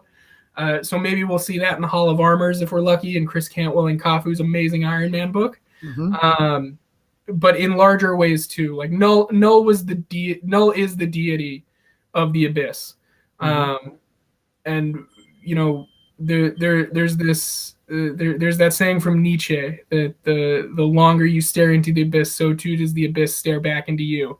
Yeah. And Eddie's been staring for a while, so I think he's gonna have hell to pay in the coming years. But answer me this: do you really think that Eddie didn't know that the abyss could look back sooner or later? I think he knows. I think he's willing. I think he likes being looked at by the abyss. Like, to stick with the metaphor. Yeah.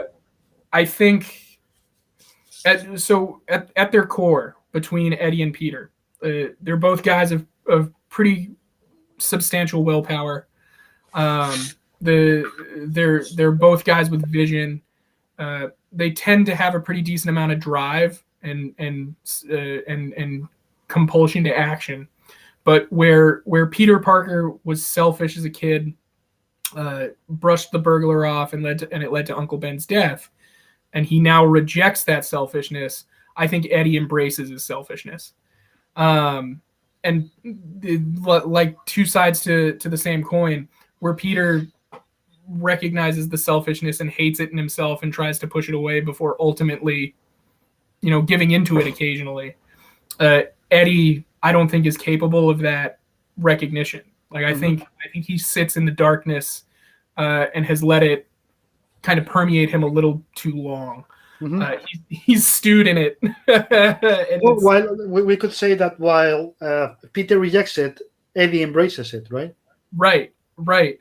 And because and that goes right back to his origin. Like, when he bonded to the symbiote, he was ready to embrace the ultimate darkness and take his own life. Yep. And so when the symbiote intervened in that moment, I think everything about the character has been answering that.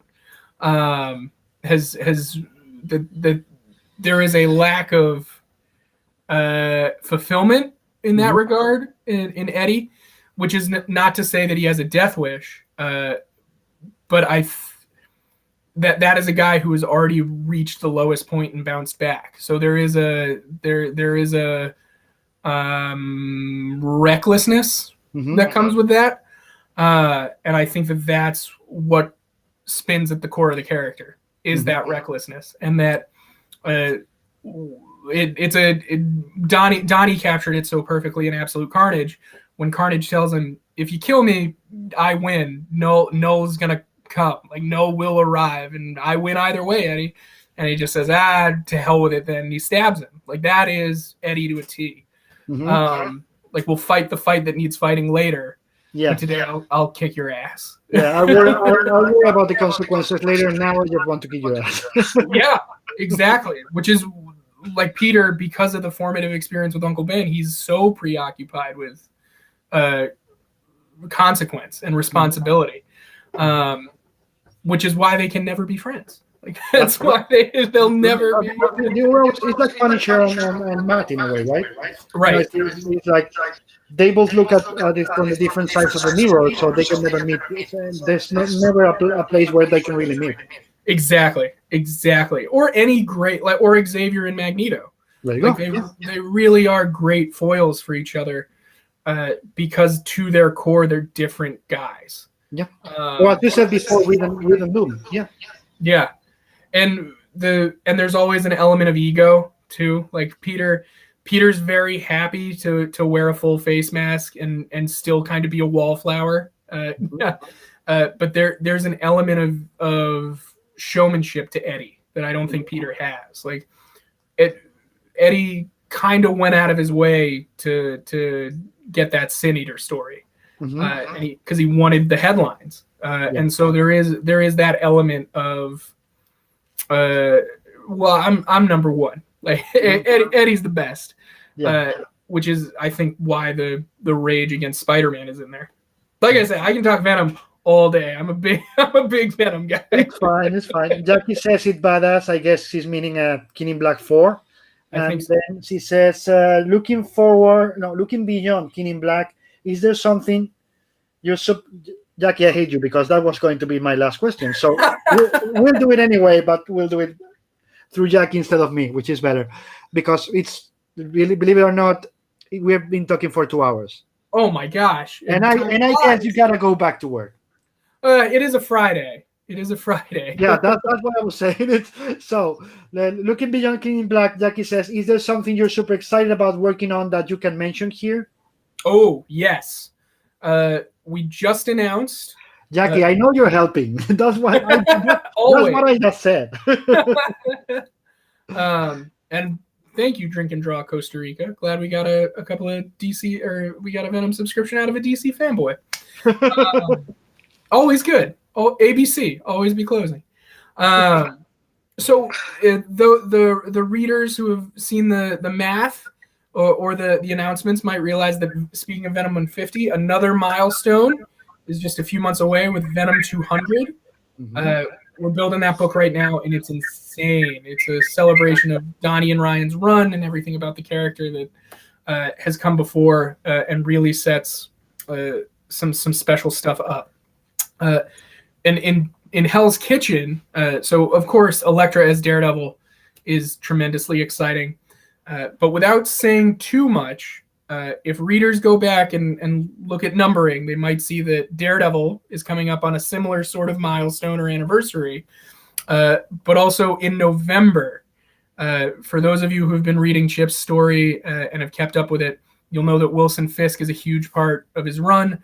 And Fisk has a huge role to play in 2022. So in November, Chip is telling an incredible Wilson Fisk story in Daredevil, and it'll lead into some very big things in December and the tail end of the year. So lots of stuff on the horizon, and some stuff that's not even announced yet that I can't talk about. Oh, and Carnage, Black, White, and Blood. So we just sent the first issue of that book to the printer last week. Like Venom, Carnage has a special spot in my heart, but each issue of that is 3 10-page stories from a selection of creators that run the gamut across the industry, and our first issue is super special. I think it comes out in just a few weeks. We had Teenie Howard and Ken Lashley with our first story.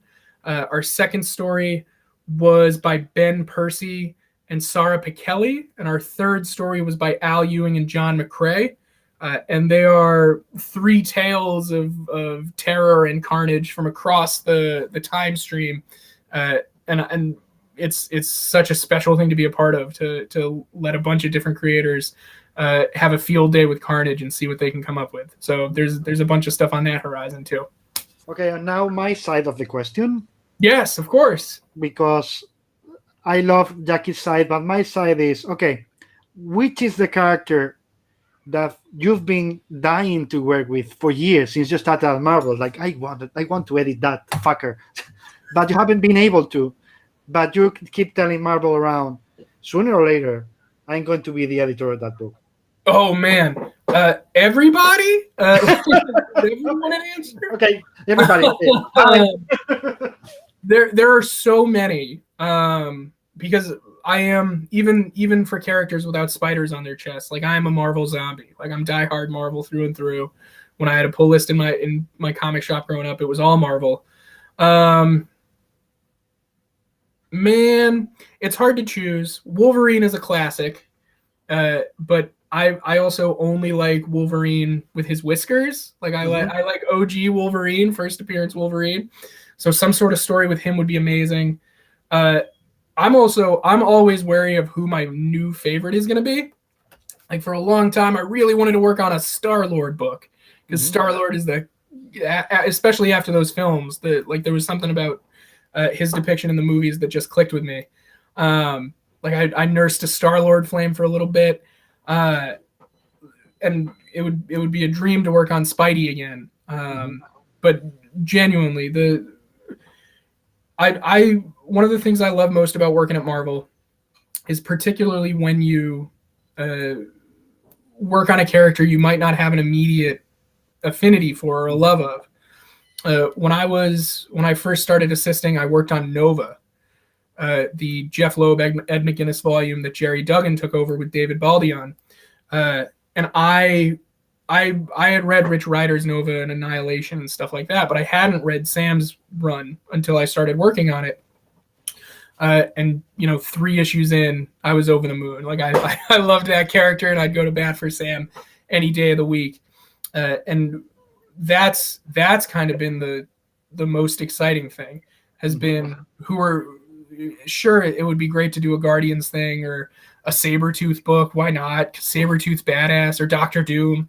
But the fact that we're maybe looking at the possibility of an Elektra book, if everything goes according to plan, if we get lucky in the market, rather, the fact that we did get to do a thing like Scream, like there's the opportunities are in some ways as exciting as that sort of wish fulfillment thing.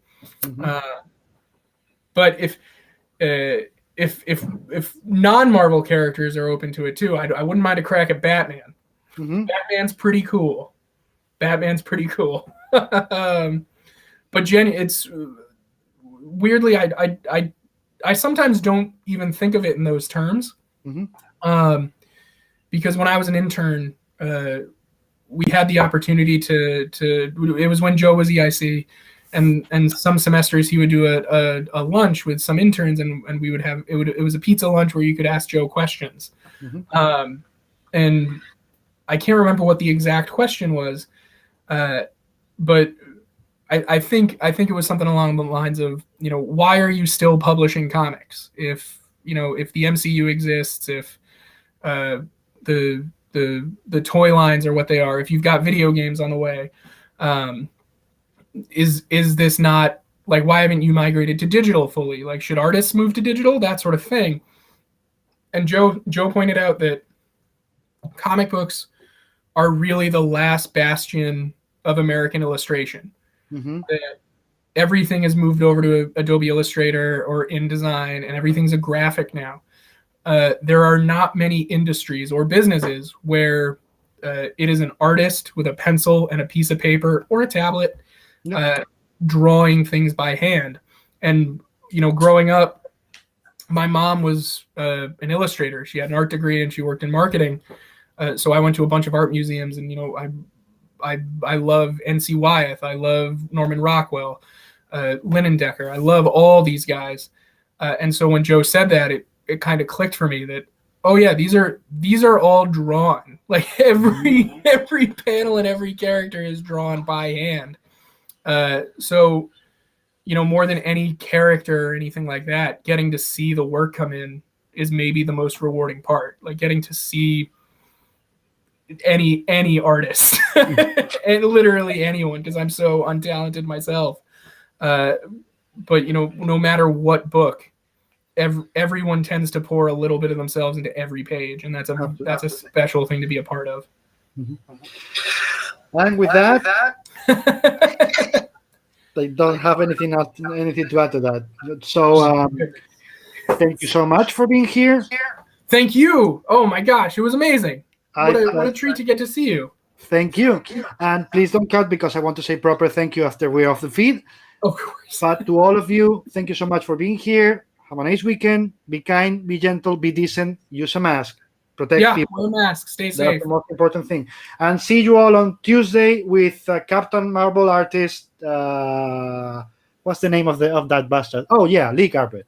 Oh my gosh, there you go. That's awesome. Who just announced yesterday, by the way, Hollywood Reporter announced that his new book for Image has been picked up for a movie. So that's Whoa. That's amazing. So Hollywood, you've got Hollywood on the line on Tuesday. Yeah, well, he's actually in London, but whatever. We'll see. Jackie Porter, David, you're great. Love this. You are great. Love you. Thank you so much for saying that. And he says, good job, Devin, too. Thank you, Dave. It's always good. Oscar Sorio, thanks to you. So we're leaving. We're back on Tuesday. Take care. Again, mask, be decent, take care of people. There's vaccines, we know that, but we are still fighting for our lives and for our families and love people, loved ones. So please do it. Okay. See you all. Bye bye. In 3, 2, 1.